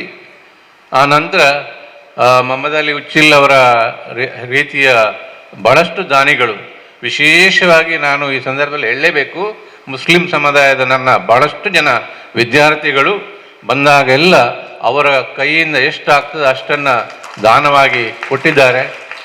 ಈಗ ಒಂದು 250 ಜನಕ್ಕೆ ಮಧ್ಯಾಹ್ನ ಒಂದು ಬಿಸಿ ಊಟದ ಯೋಜನೆಯನ್ನು ನಮ್ಮ ಕಾಲೇಜಿನಲ್ಲಿ ನಾವು ಕೊಡ್ತಾ ಇದ್ದೇವೆ. ಯಾಕೆಂತ ಹೇಳಿದರೆ ಅನ್ನದಾನಕ್ಕಿಂತ ಇನ್ನೂ ದಾನ ಇಲ್ಲ ಅಂಥೇಳಿ. ಹಸಿವಲ್ಲಿ ಇರುವುದು ಇದ್ದುಕೊಂಡು ನಾವು ಏನು ಮಾಡಲಿಕ್ಕಿಲ್ಲ. ಹಸಿವಿನಂತಹ ಒಂದು ಭೀಕರವಾದ ವಿಷಯ ಬೇರೆ ಯಾವುದೂ ಇಲ್ಲ. ಯಾರೋ ಮಕ್ಕಳು ಕೂಡ ಹಸಿವಿನಲ್ಲಿ ಇರಬಾರ್ದು ಅಂಥೇಳಿ ಈಗಲೂ ಕೂಡ ಒಂದು 600 ಜನ ಮಕ್ಕಳಿಗೆ ಬಿಸಿ ಊಟದ ಅವಶ್ಯಕತೆ ಇದೆ. ಆದರೆ ತೀರಾ ಅವಶ್ಯಕತೆ ಇರುವಂಥ ಒಂದು 250 ಜನಕ್ಕೆ ನಾವು ಕೊಡ್ತಾ ಇದ್ದೇವೆ. ಇದು ಯಾಕೆಂತ ಹೇಳಿದರೆ ದೇವರು ನಮಗೆ ಎಲ್ಲವನ್ನು ಕೊಟ್ಟಿದ್ದಾರೆ. ನಮಗೆ ವಿದ್ಯೆಯನ್ನು ಕೊಟ್ಟಿದ್ದಾರೆ, ಆರೋಗ್ಯವನ್ನು ಕೊಟ್ಟಿದ್ದಾರೆ, ಒಳ್ಳೆಯ ಉದ್ಯೋಗವನ್ನು ಕೊಟ್ಟಿದ್ದಾರೆ. ನಾವಿನ್ನೇನಿದೆ ಕೇಳಲಿಕ್ಕೆ? ಹಾಗಾಗಿ ಸಮಾಜಕ್ಕೆ ನಾವು ಹಿಂತಿರುಗಿ ಕೊಡಲೇಬೇಕಾಗಿದೆ. ಅದು ನಮ್ಮ ಜವಾಬ್ದಾರಿ ಕೂಡ. ಸಮಾಜ ನಮಗೆ ಇಷ್ಟೆಲ್ಲ ಕೊಟ್ಟ ಮೇಲೆ ನಾವು ಏನಾದರೂ ಮಾಡಬೇಕು. ಈ ದೃಷ್ಟಿಯಿಂದ ಈ ಲೈಫ್ ಲೈನ್ ಫೌಂಡೇಶನ್, ನಾನು ಒಂದು 40 ವರ್ಷ ಉಪನ್ಯಾಸಕನಾಗಿ ಪ್ರಿನ್ಸಿಪಾಲ್ ಆಗಿ ನಾನು ಕೆಲಸ ಮಾಡಿದೆ. ನಾನು ಕಂಡ ಹಾಗೆ ಕಳೆದ ಕೆಲವಾರು ವರ್ಷಗಳಿಂದ ವಿಶೇಷವಾಗಿ ಮುಸ್ಲಿಂ ಸಮುದಾಯದಿಂದ ಹೆಣ್ಮಕ್ಕಳು ಗಂಡು ಮಕ್ಕಳು ವಿದ್ಯಾಭ್ಯಾಸಕ್ಕೆ ಬಹಳಷ್ಟು ಮಹತ್ವವನ್ನು ಕೊಡ್ತಾ ಇದ್ದಾರೆ. ಮಾತ್ರ ಅಲ್ಲ, ಭಾಳ ಒಳ್ಳೆಯ ಸಾಧನೆಯನ್ನು ಕೂಡ ಮಾಡ್ತಾ ಇದ್ದಾರೆ. ಬಹುಶಃ ನಾನು ನೋಡಿದ ಹಾಗೆ ನನ್ನ ಬಹಳಷ್ಟು ಜನ ವಿದ್ಯಾರ್ಥಿಗಳು ಇವತ್ತು ಲೇಖಕರಾಗಿ ಗುರುತಿಸ್ಕೊಂಡಿದ್ದಾರೆ, ಅಧ್ಯಾಪಕರಾಗಿ ಗುರುತಿಸ್ಕೊಂಡಿದ್ದಾರೆ, ವಿಜ್ಞಾನಿಗಳಾಗಿ ಗುರುತಿಸ್ಕೊಂಡಿದ್ದಾರೆ, ಸಮಾಜ ಸೇವಕರಾಗಿ ಗುರುತಿಸ್ಕೊಂಡಿದ್ದಾರೆ, ವ್ಯಾಪಾರಿಗಳಾಗಿ ಅಥವಾ ಬಿಸ್ನೆಸ್ ಮ್ಯಾನ್ಗಳಾಗಿ, ಉದ್ಯಮಿಗಳಾಗಿ ಗುರುತಿಸ್ಕೊಂಡಿದ್ದಾರೆ. ಎಲ್ಲ ರಂಗಗಳಲ್ಲಿ ಅವರು ತಮ್ಮ ಹೆಜ್ಜೆ ಗುರುತುಗಳನ್ನು ಮೂಡಿಸಿದ್ದಾರೆ. ಇದು ನಿಜವಾಗಿ ಒಂದು ಶ್ಲಾಘನೀಯವಾದಂಥ ವಿಚಾರ. ನಾವೆಲ್ಲ ಓದುವ ಕಾಲಕ್ಕೆ ಡಾಕ್ಟ್ರು ಅಥವಾ ಇಂಜಿನಿಯರು ಕನಸು ಕಾಣಬೇಕಿದ್ರೆ ಮನೆಯಲ್ಲಿ ಕೊಪ್ಪರಿಗೆ ಇದ್ದರೆ ಮಾತ್ರ ಸಾಧ್ಯ ಅಂತಿತ್ತು, ಇಲ್ಲದಿದ್ದರೆ ಅದು ಸಾಧ್ಯ ಇಲ್ಲ. ಆದರೆ ಇವತ್ತು ನೀವು ಅಂಕಿ ಅಂಶಗಳನ್ನು ತಗೊಂಡ್ರೆ, ಮೊನ್ನೆ ನಮ್ಮ ಊರಿನ ವೈದ್ಯಾಧಿಕಾರಿಗಳಿಗೆ ವರ್ಗಾವಣೆ ಆಯಿತು. ಆ ಸಂದರ್ಭದಲ್ಲಿ ಅವರ ಬೀಳ್ಕೊಡುಗೆ ಸಮಾರಂಭಕ್ಕೆ ನನ್ನನ್ನು ಬರಲಿಕ್ಕೆ ಹೇಳಿದೆ. ನಾನು ಹೋದೆ. ಅವರು ಹೇಳ್ತಾರೆ, ಅವರು ಮೂಡುಬಿದಿರೆಯ ಸಮೀಪದ ಮಾಂಟ್ರಾಡಿ ಅಂತ ಹೇಳುವಂಥ ಒಂದು ಕುಗ್ರಾಮದ ಒಂದು ಬಹಳಷ್ಟು ಬಡ ಕುಟುಂಬದಿಂದ ಬಂದಂಥ ಒಬ್ಬ ಪ್ರತಿಭಾವಂತ ಬಡ ವಿದ್ಯಾರ್ಥಿ. ಈಗ ಕರ್ನಾಟಕ ಸರ್ಕಾರದಲ್ಲಿ CET ವ್ಯವಸ್ಥೆ ಇರುವುದರಿಂದ ಯಾವ ಮಕ್ಕಳು ಕೂಡ ನಾನು ಇಂಜಿನಿಯರ್ ಆಗ್ಬೋದು, ಡಾಕ್ಟರ್ ಆಗ್ಬೋದು ಅಂತ ಹೇಳುವಂಥ ಕನಸನ್ನು ಕಾಣುವುದಕ್ಕೆ ಸಾಧ್ಯ ಇದೆ. ಹಾಗಾಗಿ ಒಂದದು. ಹಾಗಾಗಿ ನಾನು ಬಡವ ಅಥವಾ ನನಗೆ ಆರ್ಥಿಕವಾಗಿ ನಾನು ಸದೃಢವಾಗಿ ಇಲ್ಲ ಅಂತ ಹೇಳುವ ಕಾರಣದಿಂದ ಯಾರೂ ಕೂಡ ಕನಸು ಕಾಣುವುದನ್ನು ನಿಲ್ಲಿಸುವಂಥ ಅವಶ್ಯಕತೆ ಇಲ್ಲ. ಇವತ್ತು ಸಾಧನೆಯನ್ನು ಮಾಡಲಿಕ್ಕೆ ಸಾಧ್ಯ ಇದೆ. ಬಹುಶಃ ನೀವು SLC result, PUC result, CET ರಿಸಲ್ಟ್ಗಳನ್ನು ಅನೌನ್ಸ್ ಆಗುವಾಗ ನೀವು ವೃತ್ತಪತ್ರಿಕೆ ನೋಡಿದರೆ ಎಷ್ಟೋ ಜನ ಭಾಳ ಬಡ ಕುಟುಂಬದಿಂದ ಬರುವವರು, ಭಾಳ ಆರ್ಥಿಕವಾಗಿ ಸಬಲರಲ್ಲದವರು ಎಂತೆಂಥ ಸಾಧನೆಗಳನ್ನು ಮಾಡ್ತಾ ಇದ್ದಾರೆ. ಇದು ಇವತ್ತಿನ ದಿವಸಗಳಲ್ಲಿ ಸಾಧ್ಯ ಇದೆ. ಬಹುಶಃ ಅಂಥವರಿಗೆ ಲೈಫ್ ಲೈನ್ ಫೌಂಡೇಶನ್ ಒಂದು ಒತ್ತಾಸೆಯಾಗಿ ನಿಂತರೆ ಅವರು ಇನ್ನಷ್ಟು ಎತ್ತರಕ್ಕೆ ಏರೋದಕ್ಕೆ ಸಾಧ್ಯ ಇದೆ. ಮೊಹಮ್ಮದ್ ಅಲಿ ಉಚ್ಚಿಲ್ ಅವರು ಹೇಳಿದರು, ಭಾಳ ದೊಡ್ಡ ಕನಸನ್ನು ಲೈಫ್ ಲೈನ್ ಫೌಂಡೇಶನ್ ಹೊತ್ಕೊಂಡಿದೆ ಅಂತೇಳಿ. ಬಹುಶಃ ಇದರ ಹಿಂದೆ ಇರುವಂತಹ ದೃಢವಾದಂಥ ಕೈಗಳನ್ನು ಮತ್ತು ವಿಶಾಲವಾದಂಥ ಹೃದಯಗಳನ್ನು ಗಮನಿಸಿದರೆ ಇದು ಯಾವುದು ಕೂಡ ಅಸಾಧ್ಯವಾದದ್ದು ಇಲ್ಲ. ಯಾಕೆಂತ ಹೇಳಿದರೆ ಇವತ್ತು ನಮಗೆ ಬೇಕಾಗುವಂಥದ್ದು ಬರೀ ಮನಸ್ಸು ಮಾತ್ರ. ಬಹುಶಃ ಹಾರೇಕಳ ಹಾಜಪ್ಪನವರು ಒಂದು ಶಾಲೆಯನ್ನು ಆರಂಭ ಮಾಡಬೇಕು ಅಂತ ಹೇಳಿದಾಗ ಅವರ ಗೆಳೆಯ ಗುರುವಪ್ಪ ಬಾಳೆಪುಣಿಯವರು ಭಾಳ ಹಿಂದೆ ನನ್ನ ಹತ್ರ ಒಂದು ಫೈಲ್ ತಂದು ಕೊಟ್ಟರು. ಅದರಲ್ಲೆಲ್ಲ ಪೇಪರ್ ಕಟ್ಟಿಂಗ್. ಅವ್ರು ಹೇಳಿದರು, ಮಾಸ್ಟ್ರೇ ಮುಂದೇನು ಒಂದು ಇಂಗ್ಲೀಷಿಗೆ ಮಲ್ತು ಕೊರೋಡಿರು ನಂಗೆ ಆಯ್ತಾ, ಅದರ ಮೇಲೆ ನಾನು ಸರ್ಕಾರಕ್ಕೆ ಅರ್ಜಿ ಸಲ್ಲಿಸ್ತೇನೆ. ಆ ಸಂದರ್ಭದಲ್ಲಿ ನಾನು ಹರೇಕಳ ಹಾಜಬ್ಬ ಅವರ ಎಲ್ಲ ಬಯೋಡಾಟವನ್ನು ವಿವರಗಳನ್ನು ಓದಿದೆ. ಅಂದರೆ ಅಕ್ಷರದ ಗಂಧಗಾಳಿಯೇ ಇಲ್ಲದ ಅತ್ಯಂತ ಬಹುಶಃ ನಾವೆಲ್ಲ ಏನು ಕಷ್ಟ ಅಂತ ಹೇಳಿದ್ವಿ ಅದಕ್ಕಿಂತ 1000 ಪಾಲು ಕಷ್ಟ ಅವರ ವೈಯಕ್ತಿಕ ಬದುಕಿನಲ್ಲಿ ಅನುಭವಿಸಿದ್ದಾರೆ. ಆದರೆ ಆ ಯಾವ ಕಷ್ಟಗಳು ಕೂಡ ಅವರ ಕನಸನ್ನು ತಡೆದು ನಿಲ್ಲಿಸಲಿಲ್ಲ. ಕಷ್ಟಗಳು ಕನಸನ್ನು ತಡೆಸಿ ನಿಲ್ಲಿಸಲಿಲ್ಲ. ಆ ಕಾರಣದಿಂದಾಗಿ ಅವರು ಶಾಲೆ ಮಾಡಬೇಕು. ಬಹುಶಃ ಆ ವಿವರಗಳಲ್ಲಿದ್ದ ಒಂದು ಕತೆ, ಹಾಜಪ್ಪನಿಗೆ ತಲೆಕೆಟ್ಟಿದೆ, ಅವರಿಗೆ ಶಾಲೆ ಆಗಬೇಕಂತ ಅವರು UT ಫರೀದ್ ಅವರ ಭೇಟಿಗೆ ಕಾಯುವಾಗ ಉಳಿದವರು ನಗಾಡ್ತಾ ಇದ್ರಂತೆ. ಆದರೆ ಅವತ್ತು ಅವರೆಡೆಗೆ ತೋರಿಸಿದ ಬೆರಳುಗಳು ಇವತ್ತು ಮೂಗಿನ ಮೇಲೆ ಇದೆ. ಎಂತಹ ಒಂದು ಸಾಧನೆಯನ್ನು ಮಾಡಿದ್ದಾರೆ. ಅವರು ಮಾತ್ರ ಅಲ್ಲ, ಒಂದು ಮುಸ್ಲಿಂ ಸಮುದಾಯಕ್ಕೆ ಕೂಡ ಅವರು ಒಂದು ಚೈತನ್ಯವಾಗಿದ್ದಾರೆ. ಹರೇಕಳ ಹಾಜಬ್ಬ ಅವರ ಒಂದು ಪುಟ್ಟ ನಡಿಗೆ, ಯಾಕೆಂದರೆ ಯಾವಾಗಲೂ ನಾವು ಇವತ್ತು ಏನು ಮಾಡ್ತೇವೆ ನಾಳೆ ಅದು ಇತಿಹಾಸ ಆಗ್ತದೆ. ಇವತ್ತು ನಾವು ಮಾಡುವುದನ್ನು ಬದಲಾಯಿಸಲಿಕ್ಕೆ ಸಾಧ್ಯ ಆಗ್ತದೆ, ನಾವು ಬದಲಾಯಿಸ್ಬೋದು, ಈಗೆಲ್ಲ ಹಾಗೆ ಅಂತ ಮಾಡ್ಬೋದು. ಆದರೆ ನಾಳೆ ಇದನ್ನು ಬದಲಾಯಿಸ್ಲಿಕ್ಕೆ ಆಗೋದು, ಯಾಕಂದರೆ ಇತಿಹಾಸ ಹಾಗೆ ಹೋದ ಮೇಲೆ ಇತಿಹಾಸವನ್ನು ಬದಲಿಸಲಿಕ್ಕೆ ಆಗೋದಿಲ್ಲ. ಇತಿಹಾಸವನ್ನು ಬದಲಿಸಲಿಕ್ಕೆ ಹೋದರೆ ಇಲ್ಲದ ಉಪದ್ವ್ಯಾಪಗಳೆಲ್ಲ ಏನೆಲ್ಲ ಅನಾಹುತಗಳಾಗ್ತವೆ ಅಂತ ಹೇಳುವುದಕ್ಕೆ ನಮ್ಮ ವರ್ತಮಾನವೇ ಸಾಕ್ಷಿಯಾಗಿದೆ. ನಾವು ಇತಿಹಾಸವನ್ನು ತಿಳ್ಕೊಳ್ಳೋದು ಯಾಕೆ ಅಂತ ಹೇಳಿದರೆ ಭವಿಷ್ಯವನ್ನು ಚೆನ್ನಾಗಿ ಕಟ್ಟಲಿಕ್ಕೆ. ನಾನು ವಿದ್ಯಾರ್ಥಿಗಳಿಗೂ ಕೂಡ ಅದನ್ನೇ ಹೇಳ್ತಾ ಇರೋದು. ನೀವು ನನಗೆ ಕಷ್ಟ ಇದೆ, ನನಗೆ ಆ ಥರದ ಸಂಕಟಗಳಿದೆ, ಸಾಧನೆಗೆ ಯಾವ ಸಬೂಬುಗಳು ಕೂಡ ಅವಶ್ಯಕತೆ ಇಲ್ಲ. ನಿಮ್ಮ ಕಣ್ಣೆದುರಿಗೆ ಶೇಖ್ ಕರ್ನಿರೆ ಅವರಿದ್ದಾರೆ, ಹಾಜಿ ಕರ್ನಿರೆ ಅವರಿದ್ದಾರೆ, ಹಾಜಬ್ಬ ಅವರಿದ್ದಾರೆ, ಲೈಫ್ ಲೈನ್ ಫೌಂಡೇಶನ್ ಇದೆ. ಬಹುಶಃ ಈ 3 ಉದಾಹರಣೆಗಳನ್ನು ನೋಡಿದರೆ ನೀವು ಸಾಕು, ನೀವು ಜೀವನದಲ್ಲಿ ಏನನ್ನು ಕೂಡ ಮಾಡಬಹುದು ಅಂತ ಅನಿಸುತ್ತೆ. ಹಾಗಾಗಿ ಆಮೇಲೆ ಈಗಿನ ಸಂಶೋಧನೆಗಳು ಕೂಡ ಏನು ಹೇಳ್ತವೆ ಅಂತ ಹೇಳಿದರೆ, ನಿಮ್ಮ ಮನಸ್ಸಿಗೆ ನೀವು ಏನು ಹೇಳ್ತೀರೋ ಅದನ್ನು ಹಾಗೆ ಆಗ್ತದೆ ಅಂತ ಹೇಳಿ. ನೀವು ನನಗೆ ಆಗೋದಿಲ್ಲ ಅಂತ ಹೇಳಿದರೆ ಅದು ಆಗೋದಿಲ್ಲ. ನನಗೆ ಹಾಗೇ ಆಗ್ತದೆ, ನಾನು ಮಾಡೇ ಮಾಡ್ತೇನೆ ಅಂತ ಹೇಳುವಂತಹ ಒಂದು ಪಾಸಿಟಿವ್ ಆದಂಥ ಒಂದು ಧನಾತ್ಮಕವಾದಂಥ ಚಿಂತನೆಯನ್ನು ನೀವು ಮಾಡಿದರೆ ಖಂಡಿತವಾಗಿಯೂ ಕೂಡ ಈ ಸಾಧನೆಗಳನ್ನು ಮಾಡ್ಕೊಳ್ಳಿಕ್ಕೆ ಸಾಧ್ಯ ಆಗುತ್ತೆ. ಬಹುಶಃ ನನ್ನ ಒಬ್ಬ ವಿದ್ಯಾರ್ಥಿ ಶರೀಫ್ ಸಾಲೆತ್ತೂರು ಅಂತ ನೀವು ನೋಡಿರ್ಬೋದು, ಬರೀತಾನೆ. ಅತ್ಯಂತ ಕಷ್ಟದಿಂದ ಬರುವಂಥವನು, ಸಾಲೆತ್ತೂರಿನಂಥ ಒಂದು ಹಳ್ಳಿಯಿಂದ. ಅವನ ಓದಿನ ಬಲದಿಂದ, ಅವನ ವಿವೇಚನೆಯ ಕಾರಣದಿಂದ ಒಂದು ಕನ್ನಡ ಸಾಹಿತ್ಯದ ಕೆಲಸಗಳನ್ನು ಮಾಡ್ತಾ ಹೋದ. ಇವತ್ತು ಒಬ್ಬ ಪ್ರಜ್ಞಾವಂತ ಬರಹಗಾರನಾಗಿ ಒಂದು ಬೌದ್ಧಿಕ ವಲಯದಲ್ಲಿ ಒಂದು ಸಣ್ಣ ಪ್ರಾಯದಲ್ಲಿ ತನಗೆ ಒಂದು ಸ್ಥಾನವನ್ನು ಈ ಶರೀಫ್ ಸಾಲೆತ್ತೂರು ಮಾಡ್ಕೊಳ್ಳಿಕ್ಕೆ ಸಾಧ್ಯ ಆಯಿತು. ಇದು ಯಾಕೆ ಸಾಧ್ಯ ಆಯಿತು ಅಂತ ಹೇಳಿದರೆ, ಇದು ವಿದ್ಯಾಭ್ಯಾಸದ ಕಾರಣದಿಂದ ಸಾಧ್ಯ ಆಯಿತು, ಇದು ಓದಿನ ಕಾರಣದಿಂದ ಸಾಧ್ಯ ಆಯಿತು, ಇದು ಅಧ್ಯಯನದ ಕಾರಣದಿಂದಾಗಿ ಸಾಧ್ಯ ಆಯಿತು. ನಾನು 22ನೇ ಇಸ್ವಿ ಮೇಯಲ್ಲಿ ರಿಟೈರ್ ಆದ ನಂತರ ಸುಮಾರು ಜನರ ಆತ್ಮಕಥೆಗಳನ್ನು ಓದಿದೆ.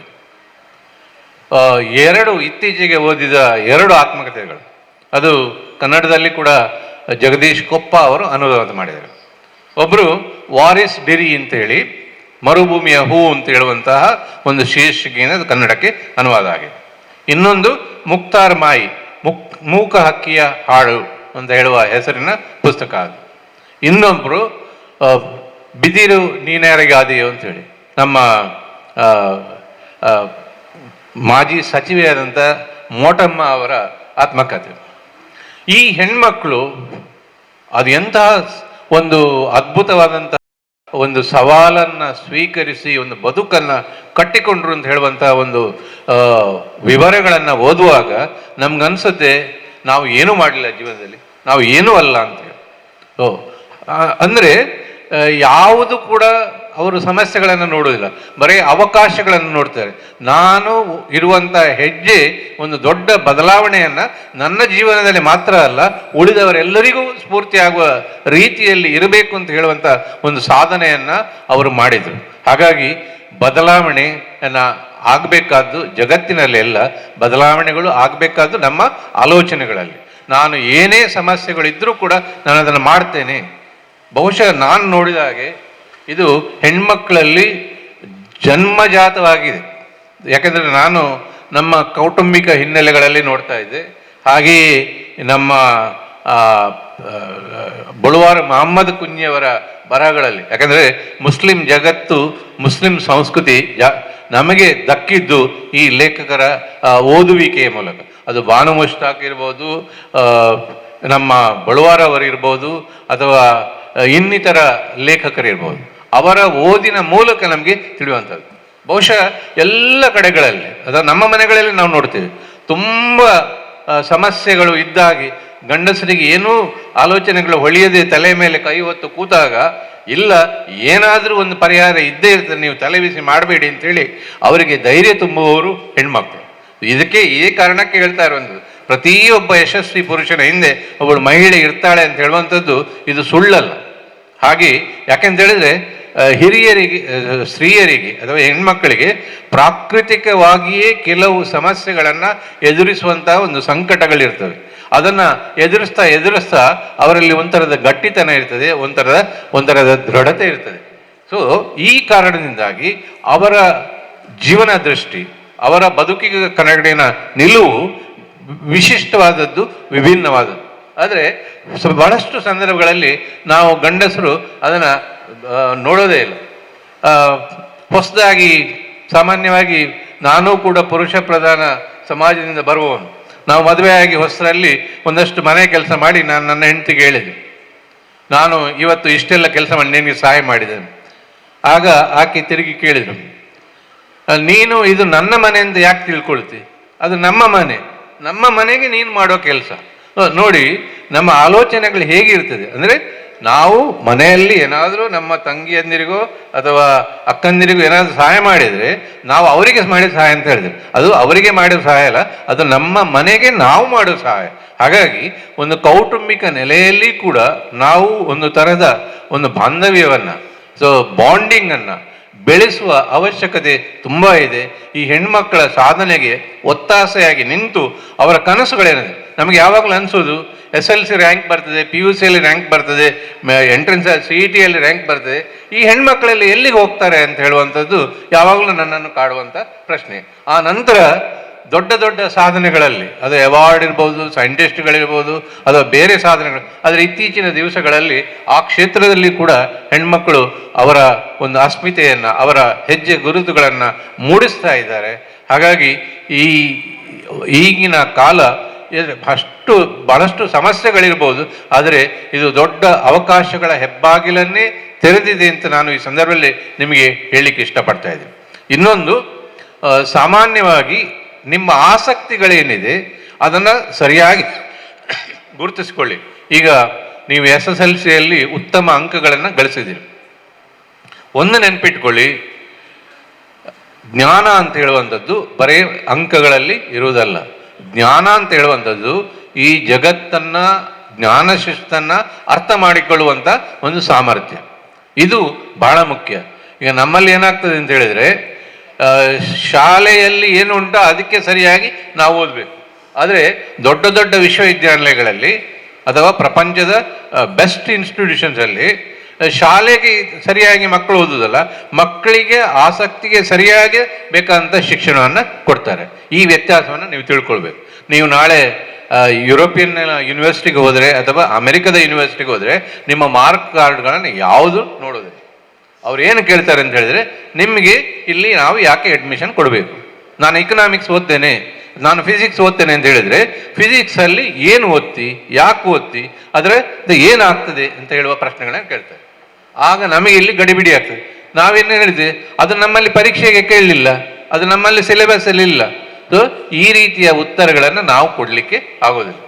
ಅಲ್ಲಿ ನಾವು ಏನು ಓದ್ತೇವೆ, ಯಾಕೆ ಓದ್ತೇವೆ, ಅದರಿಂದ ಏನು ನಾವು ಕಲೀಲಿಕ್ಕೆ ಇಷ್ಟಪಡ್ತೇವೆ ಅಂತ ಹೇಳುವಂಥ ಒಂದು ಸ್ಪಷ್ಟವಾದಂಥ ಕಲ್ಪನೆ ನಮಗೆ ಬೇಕಾಗ್ತದೆ.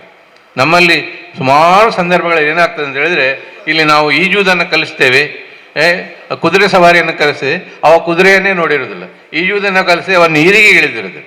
ಹಾಗಾಗಿ ನಮ್ಮ ಸುಮಾರು ಸಂದರ್ಭಗಳು ಈ ಥರದ್ದು ಆಗ್ತದೆ. ಯಾಕೆಂತ ಹೇಳಿದ್ರೆ ಹಲವಷ್ಟು ಸಂದರ್ಭಗಳಲ್ಲಿ ನಾನು ಈ ಪ್ರತಿಭಾವಂತರು ಅಂತ ಹೇಳುವಂಥ ವಿದ್ಯಾರ್ಥಿಗಳ ಜೊತೆ ಮಾತಾಡುವಾಗ ಅವರಿಗೆ ವಿಷಯ ಜ್ಞಾನ ಇದೆ, ಏನು ಪುಸ್ತಕದ ಬದನೆಕಾಯಿ ಇದೆ ಅದು ಗೊತ್ತಿದೆ, ಆದರೆ ಅದನ್ನು ಒಂದು ಸಮಾಜಕ್ಕೆ, ಅದು ಒಂದು ಪರಿಸ್ಥಿತಿ, ಒಂದು ಸಾಮಾಜಿಕ ಸನ್ನಿವೇಶಕ್ಕೆ, ಒಂದು ಆರ್ಥಿಕ ವ್ಯವಸ್ಥೆಗೆ ಅನ್ವಯಿಸಿ ಅದನ್ನು ಹೇಳುವಿ ಅಂತ ಹೇಳಿದರೆ ಅವರಿಗೆ ಗೊತ್ತಾಗೋದಿಲ್ಲ. ಈ ಅನ್ವಯಿಕತೆ ಅಂತ ಹೇಳುವಂಥದ್ದು ಬಹಳ ಮುಖ್ಯ. ಹಾಗಾಗಿ ನೀವು ಬರೇ ಪುಸ್ತಕಕ್ಕೆ ನಿಮ್ಮ ಜ್ಞಾನವನ್ನು ಸೀಮಿತವಾಗಿ ಇರಿಸದೆ ಏನು ಕಲಿತೀರಿ ಅದರ ಕುರಿತು ಸಮಗ್ರವಂತ ಆಳವಾದಂಥ ಒಂದು ಅಧ್ಯಯನವನ್ನು ಕೈಕೊಂಡು ಏನು ನಿಮ್ಮ ಅಧ್ಯಯನ ವಿಷಯ ಇದೆ ಅದರಲ್ಲಿ ಪ್ರಾವೀಣ್ಯವನ್ನು, ಪರಿಣಿತಿಯನ್ನು ಗಳಿಸಿದರೆ ಖಂಡಿತವಾಗಿ ಕೂಡ ಕೆಲಸಗಳು ನೀವು ಹುಡ್ಕೊಂಡು ಹೋಗಬೇಕಾಗಿಲ್ಲ, ಕೆಲಸಗಳೇ ನಿಮ್ಮನ್ನು ಹುಡುಕಿಕೊಂಡು ಬರ್ತವೆ. ಸೊ ಅಂತಹ ಒಂದು ಪ್ರಾವೀಣ್ಯ ಇರಬೇಕು. ಆ ವಿದ್ಯೆಯನ್ನು ಬಿಟ್ಟುಬಿಡಿ. ಒಬ್ಬ ಒಳ್ಳೆ ಟೈಲರ್ ಇದ್ದಾನೆ ಅಂತ ಹೇಳಿದರೆ ನಾವು ತಿಂಗಳಗಟ್ಟಲೆ ಕಾಯ್ತೇವೆ. ನಾನು ಒಂದು ಸ್ವಲ್ಪ ಸಮಯ ಶ್ರವಣಬೆಳಗೊಳದಲ್ಲಿ ಕೆಲಸ ಮಾಡ್ತಾ ಇದ್ದೆ, ಅಲ್ಲಿ ಕನ್ಸಲ್ಟೆಂಟ್ ಆಗಿ ಹೋಗ್ತಾ ಇದ್ದೆ. ಅಲ್ಲಿ ಚನ್ನರಾಯಪಟ್ಟಣದಲ್ಲಿ ಒಬ್ಬ ಆಫೀಸರ್ ಟೈಲರ್ ಅಂತ ಇದ್ದಾರೆ. ಅವನ ಹತ್ರ ನೀವು ಪ್ಯಾಂಟ್ ಹೊಲಿಲಿಕ್ಕೆ, ಶರ್ಟ್ ಹೊಲಿಲಿಕ್ಕೆ ಕೊಟ್ಟರೆ 3 ತಿಂಗಳು ಕಾಯಬೇಕು. ಜನ ಕಾಯ್ತಾರೆ. ಒಬ್ಬ ಒಳ್ಳೆ ಹೇರ್ ಡ್ರೆಸ್ಸರ್ ಇದ್ದರೆ ಅವನಿಗೆ ಅಪಾಯಿಂಟ್ಮೆಂಟ್ ತೊಗೊಂಡು ಹೋಗ್ತಾರೆ. ಒಂದು ಬ್ಲೌಸ್ ಹೊಲಿಬೇಕಿದ್ರೆ ಕಾಯ್ತಾರೆ. ನೀವು ಒಳ್ಳೆ ಅಡಿಗೆ ಮಾಡ್ತಾ ಇದ್ರೆ ಜನ ಕಾಯ್ತಾರೆ. ಅಂದರೆ ಜ್ಞಾನಕ್ಕೆ ಯಾವಾಗಲೂ ಬೇಡಿಕೆ ಇದ್ದೇ ಇದೆ. ಜ್ಞಾನ ಬದುಕನ್ನು ಬದಲಿಸ್ತದೆ, ಜಗತ್ತನ್ನು ಬದಲಾಯಿಸುವಂಥ ಶಕ್ತಿ ಜ್ಞಾನಕ್ಕಿದೆ. ಅಂಥ ಜ್ಞಾನವನ್ನು ನೀವು ಎಕ್ವೈರ್ ಮಾಡಿ ಗಳಿಸಿದರೆ ಜಗತ್ತು ನಿಮ್ಮ ಹಿಂದೆ ಬರ್ತದೆ. ದಯವಿಟ್ಟು ಇದನ್ನು ನೆನಪಿಟ್ಕೊಳ್ಳಿ. ಈ ಜ್ಞಾನ ಅಂತ ಹೇಳಿದ್ರೆ ಬರೀ ಅಂಕಗಳು ಮಾತ್ರ ಅಲ್ಲ, ಇದು ನಿಮಗೆ ಆತ್ಮವಿಶ್ವಾಸವನ್ನು ಕೊಡ್ತದೆ, ನಿಮಗೆ ಒಂದು ಸಾಮಾಜಿಕವಂತ ಸ್ಥಾನವನ್ನು ಕೊಡ್ತದೆ. ಇದೆಲ್ಲವೂ ಸರಿ, ಆದರೆ ಇದು ಕೊನೆಯಲ್ಲ. ಇವರು ನಮ್ಮ ಶೇಖ್ ಕರ್ನಿರೆಯವರು ಮಾತಾಡುವಾಗ ಹೇಳಿದ್ರು, ಇದು ಆರಂಭ ಅಂತ್ಯ ಅಲ್ಲ ಅಂತೇಳಿ. ಕಲಿಯುವಂಥದ್ದು ಯಾವತ್ತೂ ಮುಗಿಯುವಂಥದ್ದು ಇಲ್ಲ, ಇದು ಆರಂಭ. ಇಲ್ಲಿಂದ ನೀವು ಈಗ ನಾನು ಫಸ್ಟ್ ರ್ಯಾಂಕ್ ತೆಗೆದೆ, ನಾನು 95 ತೆಗೆದೆ, ನನಗೆ ಸನ್ಮಾನ ಆಯಿತು ಅಂತ ನೀವು ಕೂತ್ರೆ ಅಲ್ಲಿಗೆ ಮುಗೀತು. ಯಾಕಂತ ಹೇಳಿದ್ರೆ ಜಗತ್ತು ಹೇಗೆ ಅಂತ ಹೇಳಿದ್ರೆ, ಇವತ್ತು ಏನು ಇದೆಯಾ ಪ್ರಪಂಚ, 5 ನಿಮಿಷ ಆಗುವಾಗ ಎಷ್ಟೋ ಬದಲಾವಣೆಗಳು ಆಗಿರ್ತವೆ. ನೀವು ಒಂದು ದಿವಸ ನಿಂತರೆ ಅವ್ರ ಮುಂದೆ ಜಗತ್ತು ತುಂಬ ಮುಂದೆ ಹೋಗಿರ್ತದೆ. ಜಗತ್ತು ಭಾಳ ಮುಂದೆ ಹೋಗಿರ್ತದೆ. ಇದು ಹೇಗೆ ಅಂತ ಹೇಳಿದ್ರೆ, 2 ವೆಹಿಕಲ್ ಹೋಗ್ತಾ ಇರ್ತದೆ ಒಟ್ಟಿಗೆ. ನೀವು ಚಾ ಕುಡಿಲಿಕ್ಕೆ ನಿಂತರೆ ಅವ ಕಾಸರಗೋಡು ದಾಟಿ ಆಗಿರ್ತದೆ. ಹಾಗೆಯೇ ಈ ವೇಗದಲ್ಲಿ ಇವತ್ತು ಜಗತ್ತು ಬದಲಾವಣೆ ಹೊಂದ್ತಾ ಇದೆ, ಅಭಿವೃದ್ಧಿ ಹೊಂದುತ್ತಾ ಇದೆ. ಹಾಗಾಗಿ ಇದೆಲ್ಲವನ್ನು ಅರ್ಥ ಮಾಡಿಕೊಂಡು ಈ ಒಂದು ಥರದ ಬದುಕಿಗೆ ನಮ್ಮನ್ನು ಸಿದ್ಧಪಡಿಸಿಕೊಳ್ಳುವಂಥದ್ದು ಈ ನಮ್ಮ ಮುಂದಿರುವಂಥ ಸವಾಲು. ಹಾಗಂತ ಹೇಳಿ ನಾವು ಬರೇ 24 ಗಂಟೆ ಪುಸ್ತಕದ ಹಿಂದೆ ಬೀಳುವುದಿಲ್ಲ. ಇವತ್ತಿಗೆ ಏನಾಗಿದೆ ಅಂತ ಹೇಳಿದರೆ, ನಮಗೆ ಸಾಮಾಜಿಕ ಸಂಬಂಧಗಳು, ಇದನ್ನು ಯಾಕೆ ನಾನು ಹೇಳ್ತಾ ಇದ್ದೇನೆ ಅಂತೇಳಿದ್ರೆ, ನಮ್ಮಲ್ಲಿ ಈ ವಿದ್ಯಾಭ್ಯಾಸ ಅಂತ ಹೇಳಿದರೆ, ಜ್ಞಾನಾರ್ಜನೆ ಅಂತ ಹೇಳಿದ್ರೆ ಬರೇ ಶಾಲೆಯಲ್ಲಿ ಮಾತ್ರ ಕಲಿಸುವಂಥದ್ದಲ್ಲ. ನಾವು ಇದು ಕೂಡ ಒಂದು ತರಗತಿ. ಇದು ಕೂಡ ನಾವು ನಿಮ್ಮೆಲ್ಲರ ಒಟ್ಟಿಗೆ ಒಂದು ಕೂತ್ಕೊಂಡು ಒಂದು ಸಮಾರಂಭದಲ್ಲಿ ಭಾಗವಹಿಸು ಕೂಡ ಅದು ನನಗೆ ಅನುಭವವನ್ನು ಕೊಡ್ತದೆ. ಒಂದು ಹೋಟ್ಲಲ್ಲಿ ಕಾಫಿ ಕುಡಿಯೋದು ಕೂಡ ಒಂದು ಅನುಭವವನ್ನು ಕೊಡ್ತದೆ. ನೀವು ಬಸ್ಸಲ್ಲಿ ಪ್ರಯಾಣ ಮಾಡುವಾಗ ಜನರನ್ನು ನೋಡಿದರೆ, ಅವರ ಮುಖಗಳನ್ನು ಗಮನಿಸಿದರೆ, ಅವರ ಆತಂಕಗಳನ್ನು ನೋಡಿದರೆ, ಅವರ ನೋವುಗಳನ್ನು ನೋಡಿದರೆ, ಅದು ಕೂಡ ಕಲಿಯುವಿಕೆ. ಹಾಗಾಗಿ ಕಲಿಯುವಿಕೆ ಅಂತ ಹೇಳಿದರೆ ಬರೀ ಗಂಟೆ ಹೊಡೆದಾಗ ಶುರುವಾಗುವಂಥದ್ದು ಮತ್ತು ಇನ್ನೊಂದು ಗಂಟೆ ಹೊಡೆದಾಗ ಮುಗಿಯುವಂಥದ್ದಲ್ಲ. ನಾವು ಎಚ್ಚರವಾಗಿರುವಾಗ ನಮ್ಮ ಕಿವಿಗೆ ಕೇಳುವಂಥದ್ದು, ನಮ್ಮ ಕಣ್ಣಿಗೆ ಕಾಣುವಂಥದ್ದು, ನಮ್ಮ ಸ್ಪರ್ಶಕ್ಕೆ ಬರುವಂಥದ್ದು, ಇದೆಲ್ಲವೂ ಕೂಡ ಅಧ್ಯಯನವೇ. ಇದೆಲ್ಲವನ್ನು ಕೂಡ ನಾವು ಅನುಭವವಾಗಿ, ಅಧ್ಯಯನವಾಗಿ ಸ್ವೀಕರಿಸಿ ನಾವು ಬದುಕನ್ನು ಮುನ್ನಡೆಸಿದ್ರೆ, ಒಂದು ಮನೋಸ್ಥಿತಿಯನ್ನು ಬೆಳೆಸ್ಕೊಂಡ್ರೆ, ನಾವು ಹಿಂತಿರುಗಿ ನೋಡುವಾಗ ನಾವು ಏನು ಮಾಡಿದ್ದೇವೆ, ಈ ಜಗತ್ತಿಗೆ ದೇವರು ನಮ್ಮನ್ನು ಯಾಕೆ ತಂದ, ಮತ್ತು ನಾವು ಜಗತ್ತಿನಿಂದ ನಿರ್ಗಮಿಸುವಾಗ ಏನು ಗಳಿಸಿಕೊಂಡಿದ್ದೇವೆ ಅಂತ ಹೇಳುವಂಥ ವಿಷಯವನ್ನು ಆಲೋಚನೆಗೆ ತಂದಾಗ ನಮಗೆ ಒಂದು ನೆಮ್ಮದಿ ಸಿಕ್ಕಿದರೆ ಅಲ್ಲಿಗೆ ನಮ್ಮ ಬದುಕು ಸಾರ್ಥಕ ಆಗ್ತದೆ. ಹಾಗಾಗಿ ಈ ರೀತಿಯಲ್ಲಿಯ ಅನುಭವವನ್ನು ನೀವು ಪಡೀರಿ. ಬಹುಶಃ ನನ್ನ ಮಾತುಗಳು ನೀವು ತುಂಬ ಭಾರ ಅಂತ ನಿಮಗೆ ಅನ್ನಿಸ್ಬೋದು. ನಾನು ನಿಮಗೆ ಹೇಳೋದಿಷ್ಟೇ, ಪ್ರೀತಿಯ ವಿದ್ಯಾರ್ಥಿಗಳೇ, ನಾಳೆಯ ಈ ಜಗತ್ತು ನಿಮಗೆ ಸೇರಿದ್ದು. ನಾವು ಇನ್ನು ಇತಿಹಾಸವನ್ನು ತಿದ್ದಲಿಕ್ಕಾಗೋದಿಲ್ಲ. ನಾವು ಇತಿಹಾಸವನ್ನು ಬರೆದಿದ್ದೇವೆ, ಅದರಲ್ಲಿ ತಪ್ಪುಗಳು ಒಪ್ಪುಗಳು ಇದೆ. ಆದರೆ ಅದನ್ನು ನೋಡಿ ನೀವು ಏನು ತಿಳ್ಕೊಳ್ಬೇಕು ಅಂತ ಹೇಳಿದ್ರೆ, ನಿಮ್ಮ ಇತಿಹಾಸವನ್ನು ಎಷ್ಟು ಒಂದು ಸಮೃದ್ಧವಾಗಿ ಮತ್ತು ಎಷ್ಟು ವೈಭವಯುತವಾಗಿ ಮಾಡಬೇಕು ಅಂತ ಹೇಳುವಂಥ ಒಂದು ಸಿದ್ಧತೆಯನ್ನು ನೀವು ಮಾಡಿಕೊಳ್ಳಿ. ಅಧ್ಯಯನನ ಮಾಡಿ, ಅಭ್ಯಾಸವನ್ನು ಮಾಡಿ, ಅನುಭವವನ್ನು ಗಳಿಸಿಕೊಳ್ಳಿ. ಇದರೊಟ್ಟಿಗೆ ನಿಮ್ಮ ಒಟ್ಟಿಗೆ ಇರುವವರ ಕುರಿತು ಸಹನೆಯನ್ನು, ತಾಳ್ಮೆಯನ್ನು, ಪ್ರೀತಿಯನ್ನು, ಮಮತೆಯನ್ನು ಬೆಳೆಸ್ಕೊಂಡು ಬದುಕನ್ನು ಸಮೃದ್ಧವಾಗಿ ಕಟ್ಟಿ ಅಂತ ನಾನು ಈ ಸಂದರ್ಭದಲ್ಲಿ ಹೇಳ್ತಾ ನನ್ನ ಮಾತನ್ನು ಮುಗಿಸ್ತಾ ಇದ್ದೇನೆ. ಈ ಥರದ ಒಂದು ಸಮಾಜಮುಖಿ ಕೆಲಸಕ್ಕೆ ಕಂಕಣಬದ್ಧರಾಗಿ ನಿಂತಿರುವ ಲೈಫ್ ಲೈನ್ ಫೌಂಡೇಶನಿಗೆ ಶುಭವಾಗಲಿ. ನಮ್ಮಂತಹ ಹಿರಿಯರಿಂದ ಅಥವಾ ನಮ್ಮ ಅನುಭವ ನಿಮಗೆ ಯಾವತ್ತಾದರೂ ಏನಕ್ಕಾದರೂ ಉಪಯೋಗ ಆಗುವುದಿದ್ದರೆ ಅದನ್ನು ತ್ರಿಕರಣ ಪೂರ್ವಕ್ಕೆ ಧಾರೆ ಎರೆಯಲಿಕ್ಕೆ ನಾವು ಸದಾ ಸಿದ್ಧರಿದ್ದೇವೆ ಅಂತ ಹೇಳುವಂಥ ಮಾತನ್ನು ಹೇಳ್ತಾ ಶುಭವನ್ನು ಹಾರೈಸಿ ನನ್ನ ಮಾತು ಮುಗಿಸ್ತಾ ಇದ್ದೇನೆ. ನಮಸ್ಕಾರ. ಈಗ ನಮಗೆ ಬಹಳ ವಿವರವಾಗಿ ಕೀನೋಟ್ ಸ್ಪೀಚ್ ಮಾಡಿದಂಥ ಡಾಕ್ಟರ್ ಉದಯ್ ಕುಮಾರ್ ಅವರಿಗೆ thank you very much sir, we appreciate. ನಮ್ಮ ಕಾರ್ಯಕ್ರಮ ಮುಗಿಯುತ್ತಾ ಬಂತು, ಇನ್ನು ಕೆಲವೇ ನಿಮಿಷಗಳಲ್ಲಿ ಮುಗಿಯುತ್ತದೆ. ಈಗ ನಮ್ಮ ಸಂಘದ ಅಧ್ಯಕ್ಷರಾದ ಅಬ್ಬಾಸ್ ಪೋಖರ್ ಅವರನ್ನು ಆಹ್ವಾನಿಸ್ತೇನೆ. ರಬ್ಬಿ ಶರ್ಹ್ ಲಿ ಸದ್ರಿ ವಯಸ್ಸರ್ ಲಿ ಅಮ್ರಿ ರಬ್ಬಿ ಜಿದ್ನಾ ಇಲ್ಮ ರಬ್ಬಿ ಜಿದ್ನಾ ಇಲ್ಮ. ವೇದಿಕೆಯಲ್ಲಿ ಆಸೀನರಾದ ನನ್ನ ಬಹಳ ಆತ್ಮೀಯರಾದ, ನನ್ನ ಒಂದು ಉದ್ಯೋಗದ ಬದಿಯಿಂದ ಹೇಳುವುದಾದರೆ ಒಂದು ನಮಗೆ ಮೆಂಟರ್ ಅಂತೆ ಹೇಳುವಂಥ ಸೌದಿ ಅರೇಬಿಯಾದಲ್ಲಿ ಆತ್ಮೀಯರಾದ ಶೇಖ್ ಕರ್ನೇರಿ ಅವರೇ, ಹಾಗೂ ಅಕ್ಷರ ಸಂತ ಅಂತ ಪ್ರಾರಂಭಿಸಿ ದೊಡ್ಡ ಒಂದು ವಿದ್ಯಾಭ್ಯಾಸ ಕಟ್ಟಡವನ್ನೇ ಒಂದು ಕನಸು ಕಾಣುತ್ತಾ ಇರುವ ಹಾಜಬ್ಬನವರೇ, ಹಾಗೂ ನಮಗೆ ಬಹಳ ಸಂಕ್ಷಿಪ್ತವಾಗಿ ಒಂದು ಭಾಷಣವನ್ನು ಮಾಡಿ ಮಕ್ಕಳಿಗೆ ಪುಸ್ತಕದ ಬದನೆಕಾಯಿಯಿಂದ ಸ್ವಲ್ಪ ಹೊರಗೆ ಬನ್ನಿ ಅಂತ ಹೇಳುವ ನಮ್ಮ ಆತ್ಮೀಯರಾದ ಇಂದಿನ keynote speaker doctor Uday Kumar ಅವರೇ, ಹಾಗೂ ನನ್ನ ಎಡಭಾಗದಲ್ಲಿರುವ ನನ್ನ ಸಾರಥಿಗಳೇ, ನನ್ನ ನೆಚ್ಚಿನ ಜನರಲ್ ಸೆಕ್ರೆಟರಿ ಅವರೇ, ಆನರೇಬಲ್ ಚೇರ್ಮನ್, ಹಾಗೂ ಕೆಲವೇ ದಿವಸಗಳಲ್ಲಿ ಬಂದು ನನ್ನೊಂದಿಗೆ ಸಹಕರಿಸಿ ಇದನ್ನು ಇನ್ನಷ್ಟು ಬೆಳವಣಿಗೆಗೆ ತರಬೇಕು ಅಂತ ನನ್ನೊಂದಿಗೆ ನಿಂತು ಬಲಗೈ ಎಡಗೈಯಿಂದ ಮಹಮ್ಮದ್ ಅಲಿ ಉಚ್ಚಿಲ್ರು ನನ್ನ ಆತ್ಮೀಯ ಮಿತ್ರ, ಎಲ್ಲರಿಗೂ ಮಿತ್ರರೇ ಅವರು. ನನಗೆ ಒಂದು 10 ದಿವಸದಿಂದ ಕಾಣ್ತಾ ಇದೆ, ಎಲ್ಲ ಮೀಟಿಂಗ್ನಲ್ಲಿ ಸಹ ಅವರು ಉಪಸ್ಥಿತರಿದ್ದಾರೆ. ಮತ್ತೆ ಮುಂಭಾಗದಲ್ಲಿರುವ ಎಲ್ಲ ನನ್ನ ಪರಿಚಯದವರೇ, ಹಾಗೂ ಅಲ್ಫಲಾ ಸ್ಕೂಲ್ನ ಅಡ್ಮಿನಿಸ್ಟ್ರೇಷನ್ ಟೀಮ್ ಎನ್ ರಬಿಕುನಿಯವರೇ, ಹಾಗೂ ನಮ್ಮ ಮಲ್ಹರ್ ಸ್ಕೂಲ್ನ ಪ್ರಿನ್ಸಿಪಲ್ ಮುಮ್ತಾಜ್ ಬೇಗಮ್ರವರೇ, president of Rahmania school Mohsin ರವರೇ, ಸೆಕ್ರೆಟರಿ ಅವರೇ, ಸಲಾಮ್ ಅಲೈಕುಮ್, ಇನ್ನಿತರವರಿಗೆ ನಮಸ್ತೆ, very good evening to all of you. ಆದರೆ ಇಲ್ಲಿ ಮಾಡಿದ ಭಾಷಣದ ಸಾರಾಂಶ ಅಲ್ಲದೆ ಒಂದು ದೀರ್ಘ ಭಾಷಣದ ಅಗತ್ಯವಿಲ್ಲ ಅಂತ ಈ ವೇದಿಕೆಯ ಒಂದು ಸಾಕ್ಷಿ ಇದೆ. ಅಂದರೆ ಶೇಖ್ ಕರ್ನೇರಿ ಅವರು ಆ ಒಂದು ನೀರನ್ನು ಹಾಕಿ ಉದ್ಘಾಟನೆ ಮಾಡಿ ಅದನ್ನು ಮುಂದಕ್ಕೆ ಹೇಗೆ ಹಸಿರುಗೊಂಡು ಈ ಮಜಾಲ್ ರೆಸಿಡೆನ್ಸಿ ಇನ್ನಷ್ಟು ಬೆಳೆಯಲಿ ಅಂತ ಅದು ಒಂದು ದುವಾ ಇದೆ. ಮತ್ತೊಂದು ಹಸಿದವನಿಗೆ ಒಂದು ಊಟ ಕೊಡುವಂತ ಪ್ರಾರಂಭಿಸಿದ ನಮ್ಮ ಆತ್ಮೀಯರಾದ ಡಾಕ್ಟರ್ ಉದಯ್ ಕುಮಾರ್ ಅವರು.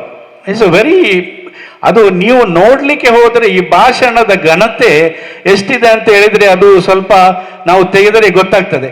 ಮತ್ತೊಂದು ಅಕ್ಷರ ಸಂತ ಅಂತ ಹೇಳಿ ಅದೊಂದು ಇದೊಂದು ನಾವು ಲೈಫ್ ಲೈನ್ ಫೌಂಡೇಶನ್ ಏನು ಕಂಡಿದ್ದೇವೆ ಅಂತ ಹೇಳಿ ನಾನು ಈಗ ಒಂದು 2 ನಿಮಿಷದಲ್ಲಿ ಮುಗಿಸ್ತೇನೆ. ಇದಕ್ಕೆ ಎಲ್ಲ ಸಾಕ್ಷಿ ಈ ವೇದಿಕೆಯಲ್ಲಿರುವ ವ್ಯಕ್ತಿತ್ವಗಳು. ನೋಡಿ, ಹೇಳ್ತಾರೆ, तुम मेरा बंदे को देखो मैं तुम्हें देख लूंगा. इतना बड़ा शख्सियत, the great personality, 30,000 employees in Saudi Arabia and across India. 30,000 ಜನರಿಗೆ ಅವರು ಇಂದು ಒಂದು ಮಾದರಿಯಾಗಿದ್ದಾರೆ. ಸ್ವಂತ ಕನಸನ್ನು ಕಂಡು ಒಂದು ಕಿತ್ತಳೆ ಹಣ್ಣೆಯನ್ನು ಮಾರಿ ನಾಳೆ ನನಗೆ ಭವಿಷ್ಯಕ್ಕೆ ಒಂದು ಶಾಲೆ ಕಟ್ಟಬೇಕು, ಅಲ್ಲಿ ಮಕ್ಕಳು ಕಲಿಯಬೇಕಂದ್ರೆ ಇದೇ ಒಂದು ಶೈಕ್ಷಣಿಕ ಕ್ಷೇತ್ರದಲ್ಲಿ ಒಂದು ಟ್ರಾನ್ಸ್ಫಾರ್ಮೇಶನ್ ಅಂತ ಹೇಳ್ಬೋದು, ಎಂಪವರ್ಮೆಂಟ್, ಸಬಲೀಕರಣ ಅಂತ ಹೇಳಿ ನಾಮಕರಣ ಅಲ್ಲ, ಅದರ ಒಂದು ಕ್ರಿಯೆ ಆಗಬೇಕು. ಆ ಕ್ರಿಯೆಗೋಸ್ಕರ ಆಗಿ ನಾವು ಲೈಫ್ ಲೈನ್ ಫೌಂಡೇಶನ್ ಅಂತ ಹೇಳಿ, ಅದಕ್ಕಿಂತ ಮೊದಲು 50 ವರ್ಷಗಳ ಕಾಲ ಇಲ್ಲಿ ನಾನು ನೋಡಿದ್ದೇನೆ ಮಕ್ಕಳು ದುಡಿತಿದ್ದಾರೆ. ಅಂತಹ ಒಂದು 3 ಅಸೋಸಿಯೇಷನ್ ಇಲ್ಲಿದೆ. ಅವರ ಕಷ್ಟಪಟ್ಟು ಮಾಡುವ ಅವರ ಕೆಲಸಗಳು, ಮಸೀದಿ ಎದುರಿಗೆ ಎಷ್ಟೆಲ್ಲ ಅವರು ಈ ಒಂದು ಇದನ್ನು ಹಿಡಿತಾರೆ ಕೆಲವೊಮ್ಮೆ, ಯಾಕೆ ಬಡವರಿಗೆ ಸಹಾಯ ಮಾಡುವ ಅಂತೇಳಿ. But it is not the end, ಅದು ಅಲ್ಲಿ ಅಂತ್ಯಗೊಳ್ಳುವುದಿಲ್ಲ. ಅದು ಒಂದು ಪ್ರಾರಂಭವಾಗಿತ್ತು. ಅವರು ನಮಗೆ ಒಂದು ಮಾದರಿ. ಈಗ ನಮ್ಮ ಮುಬಾರಕ್ ಅಸೋಸಿಯೇಷನ್ನ ಟೀಮ್ ಇಲ್ಲಿದ್ರೆ ಅವರು ನಮಗೆ ಒಂದು ಮಾದರಿಯಾಗಿದ್ದಾರೆ. ನಾನು ಬಹಳ ಎಕ್ಸ್ಪರ್ಟೀಸ್ ಅಲ್ಲ NGOsನಲ್ಲಿ, ಬಟ್ ಎಸ್ ಹೇಳ್ಬಹುದು, ಕೊಲ್ಲಿ ರಾಷ್ಟ್ರದಲ್ಲಿ ಕೆಲವು ವೇದಿಕೆಯಲ್ಲಿ ಸಹ ನಾವು ಕೆಲಸ ಮಾಡಿದ್ದೇವೆ. ನಮ್ಮ ಶೇಖ್ ಕರ್ನಿಯರಿ ಅವರಂತಹ ಮಾದರಿಗಳನ್ನು ನೋಡಿ ನಾವು ಕಲ್ತಿದ್ದೇವೆ. ಅಂದರೆ ಇಲ್ಲಿ ಒಂದು ಸಾರಾಂಶಕ್ಕೆ ಬೇಕಾಗಿ ನಾನು ಬಂದಿದ್ದೇನೆ. ಲೈಫ್ ಲೈನ್ಸ್ ಫೌಂಡೇಶನ್ ಕನಸು ಕಂಡದ್ದು ಇನ್ನು ಒಂದು 20 ವರ್ಷದಲ್ಲಿ ಉಚ್ಚಿಲ, KC ರೋಡು, ಪೆರಿವೇಲ್, ಪಡಿഞ്ഞാറ്, ಅಜಿನಡ್ಕ ಈ ಬೌಂಡ್ರಿಯನ್ನು ನಾವು ಒಂದುಗಟ್ಟಿ ಒಂದೇ ಪ್ಲಾಟ್ಫಾರ್ಮ್ನಲ್ಲಿ ನಿಂತು ಇದನ್ನು ಹೇಗೆ ಸಬಲೀಕರಣ ಮಾಡಬಹುದು ಅಂತೇಳಿ ನಮ್ಮ ಉದಯ್ ಕುಮಾರ್ ಸರ್ ಹೇಳಿದ್ದಾರೆ.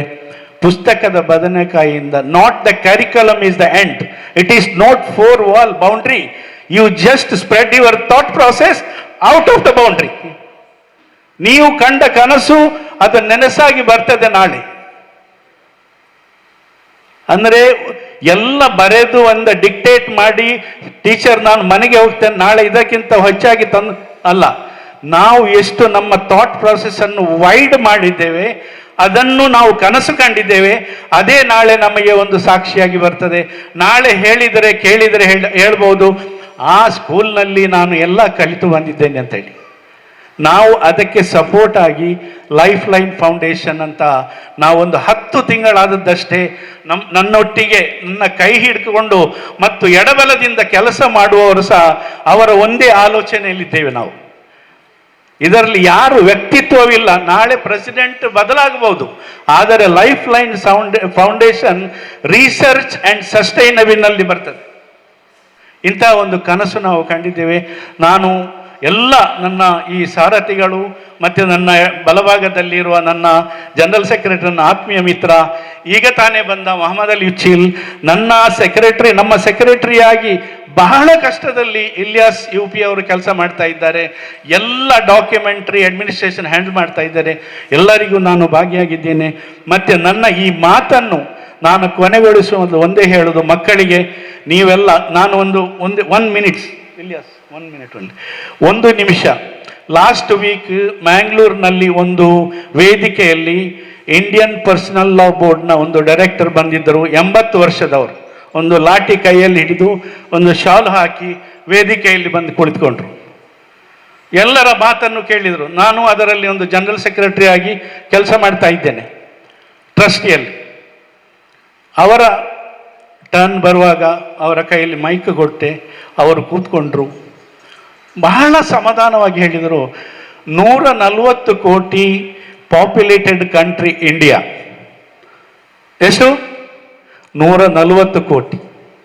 ಆದರೆ minority is only of the record, on record. ಅದು ಪುಸ್ತಕದಲ್ಲಿ ಬರೆದಿಟ್ಟಿದ್ರೆ ಮೇ ಬಿ ಇವರು ಹೇಳ್ಬೋದು ಒಂದು 18 to 20% minority.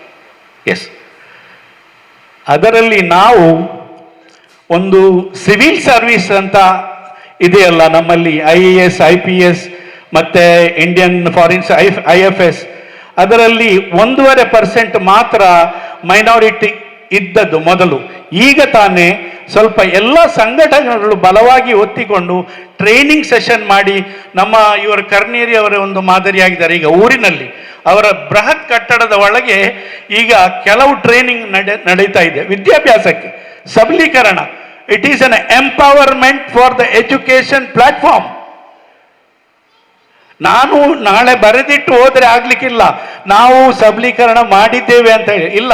It should be turn into the action. ಅದಾದರೆ ಮಾತ್ರ ನಮಗೆ ನಾಳೆ ಇಂದಿನ ಈ ಮಕ್ಕಳು ಏನಾದರೊಂದಾಗಿ ಇತರರಿಗೆ ಮಾದರಿಯಾಗಿ ಯಾವ ಒಂದು ಉನ್ನತ ದರ್ಜೆಯಲ್ಲಿ ಒಂದು ಗೌರ್ಮೆಂಟ್ ಜಾಬ್ನಲ್ಲಿ ಇರಬಹುದು, ಅಥವಾ ಒಂದು IAS ಆಗ್ಬೋದು, IPS ಆಗ್ಬೋದು. ನೀವೆಲ್ಲ ಓದ್ತಾ ಇದ್ದೀರಿ, ರಿಕ್ಷಾ ಚಾಲಕನ ಮಗ ಚಾರ್ಟರ್ಡ್ ಅಕೌಂಟೆಂಟ್ನಲ್ಲಿ ಫಸ್ಟ್ ರ್ಯಾಂಕ್ ಬಂದ ಅಂತೇಳಿ. ಅಂದರೆ ಫೈನಾನ್ಷಿಯಲ್ ಸೆಕ್ಯೂರಿಟಿ ಇಲ್ಲ.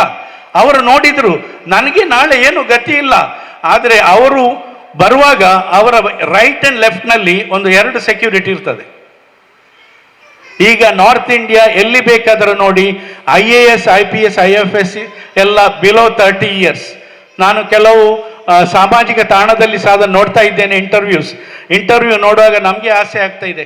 ಅದನ್ನೆಲ್ಲ ಮಾದರಿಯಾಗಿ ಇಟ್ಟುಕೊಂಡು ನಮ್ಮ ಊರಿನ ಗಣ್ಯ ವ್ಯಕ್ತಿಗಳು ಹಾಗೂ ನಮ್ಮ NRI team of Saudi and other GCC country ನಾವೆಲ್ಲ ಕೂಡಿ ಇದನ್ನು ನಿರ್ಧರಿಸಿದ್ದೇವೆ. ಈ ಒಂದು ಲೈಫ್ ಲೈನ್ ಫೌಂಡೇಶನ್ ಅಂತ ಮಾಡಿ ನಿಮ್ಮಂಥವರ ಸಹಕಾರದಿಂದ ನಾವಿದನ್ನು ಮುಂದೆ ತೆಗೆದುಕೊಂಡು ಹೋಗುವ ಎಲ್ಲರೊಟ್ಟಿಗೆ ಅಂತ ಹೇಳಿ ನನ್ನ ಈ 2 ಮಾತನ್ನು ಮುಗಿಸಿಕೊಂಡು ಜೈ ಹಿಂದ್, ಜೈ ಕರ್ನಾಟಕ. ಎಜುಕೇಷನ್ ಎಂಪವರ್ಮೆಂಟ್ ಅನ್ನು ಬಹಳ ವಿವರವಾಗಿ ವಿವರಿಸಿದಂಥ ನಮ್ಮ ಸಂಘದ ಅಧ್ಯಕ್ಷರಾದ ಜನಾಬ್ ಅಬ್ಬಾಸ್ ಕೋಕರ್ ಅವರಿಗೆ ಥ್ಯಾಂಕ್ ಯು ವೆರಿ ಮಚ್. ಈಗ ನಮ್ಮ ಕಾರ್ಯಕ್ರಮದ ಬಹಳ ಮುಖ್ಯ ಅಂಶವಾದ ಪ್ರತಿಭಾ ಪುರಸ್ಕಾರ ಮತ್ತು ಪ್ರಶಸ್ತಿ ಪ್ರದಾನವನ್ನು ಟೋಕನ್ ಆಫ್ ಅಪ್ರಿಷಿಯೇಷನ್ ಆರಂಭಿಸುತ್ತೇವೆ. Ayesha Shareena, it is giving by Sheikh Kareener. Fatima ಅಪ್ಪ, ರಹಮಾನಿಯಾ ಇಂಗ್ಲಿಷ್ ಸ್ಕೂಲ್. ಫಾತಿಮಾ ಅಪ್ಪ, come with your vocal to your parents. Yeah, please. Fatima. Fatima Izna. Fatima Izna.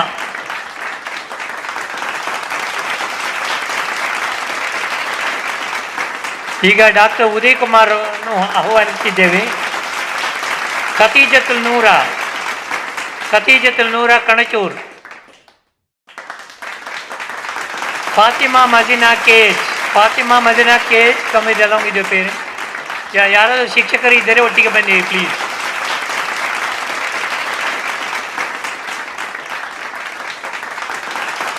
ಆಯಿಷತ್ Shamna, come along with your parent and faculty.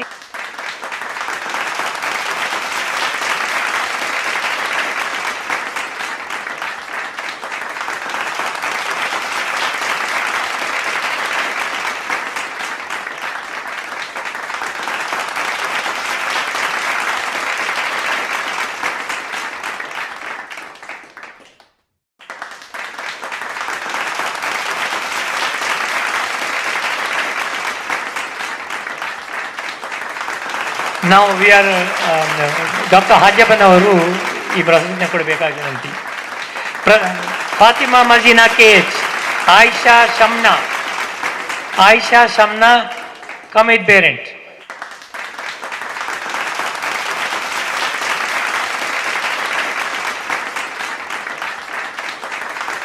Fatima ಶಹೀರಾ,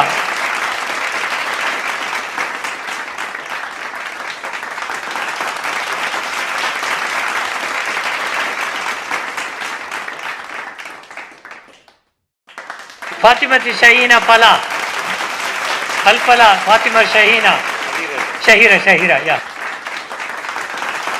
ನಫೀಸತ್ Faheema ಫಲಾ.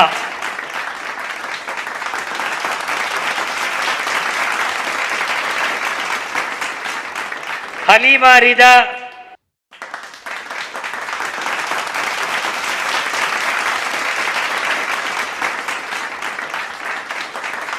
ಜನಾಬ್ Majeed Haji ಅವರನ್ನು ಪ್ರಶಸ್ತಿ ಪುರಸ್ಕಾರಕ್ಕಾಗಿ ಬರಮಾಡಿಕೊಡ್ತೇನೆ. ಹಲೀಮಾ ರಿದಾ ಹಾಗೆ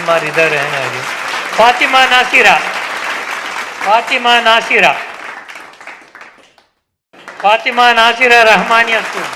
ಈಗ ನಾನು ಜನಾಬ್ ಅಬ್ದುಲ್ ಕಲಾಂ ವೈಸ್ ಪ್ರೆಸಿಡೆಂಟ್ ಅವರನ್ನು ಆಹ್ವಾನಿಸ್ತೇನೆ.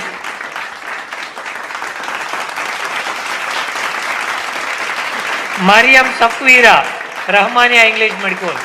ಜನಾಬ್ ಅಬ್ದುಲ್ ಹಮೀದ್ ಇವರನ್ನು ಕುಂಜಿಪುರವನ್ನು ಪೋಡಿಯಂಗೆ ಆಹ್ವಾನಿಸ್ತೇನೆ. ಮರಿಯಂ ಸಫ್ವೀರಾ.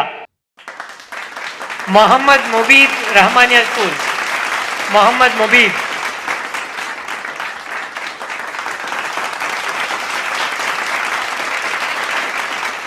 ಜನಾಬ್ ಇಸ್ಮಾಯಿಲ್ ಹಾಜಿ ಕೊಪ್ಪಳವರನ್ನು ಆಹ್ವಾನಿಸ್ತೇನೆ ಪ್ರಶಸ್ತಿ ಪುರಸ್ಕಾರಕ್ಕಾಗಿ.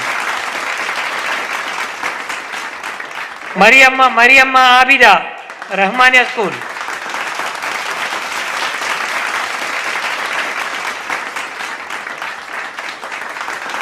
Nafisa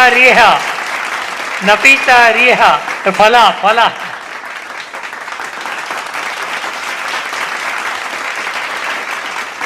Janab G. Hussain, please come to the stadium. Nafisa Riha, Markaz. Fala. Muhammad Ismail Ayman, Markaz al-Hidayah. Markaz al-Hidayah. Aisha Shirin, Markaz al-Hidayah. Aisha Shirin.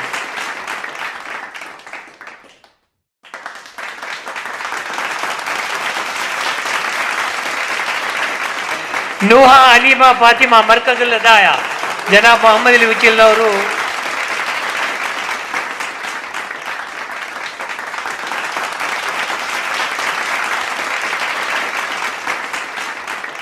ನೂಹಾ Haleema Fatima Markaz al-Hidaya. ಜನಾಬ್ ಎಂ ಆರ್ ರಜಾಕ್ ಅವರನ್ನು ವೇದಿಕೆಗೆ ಆಹ್ವಾನಿಸ್ತೇನೆ.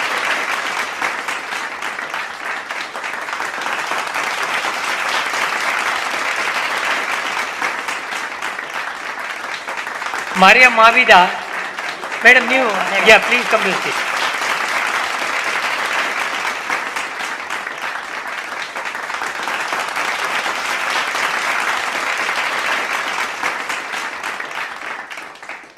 Mariam Mavida, her madam will collect the prize. ಈಗ ಧನ್ಯವಾದ ಕಾರ್ಯಕ್ರಮ ನಮ್ಮ ಸಂಘದ ಉಪಾಧ್ಯಕ್ಷರಾದ ಜನಾಬ್ ಅಬ್ದುಲ್ ಸಲಾಮನ್ನು ವೇದಿಕೆ ಆಹ್ವಾನಿಸ್ತೇನೆ. ಅಸ್ಸಲಾಮು ಅಲೈಕುಂ ವರಹಮತುಲ್ಲಾಹಿ ವಬರಕಾತು. ಕೊನೆಯದಾಗಿ ಸಮಾರಂಭ.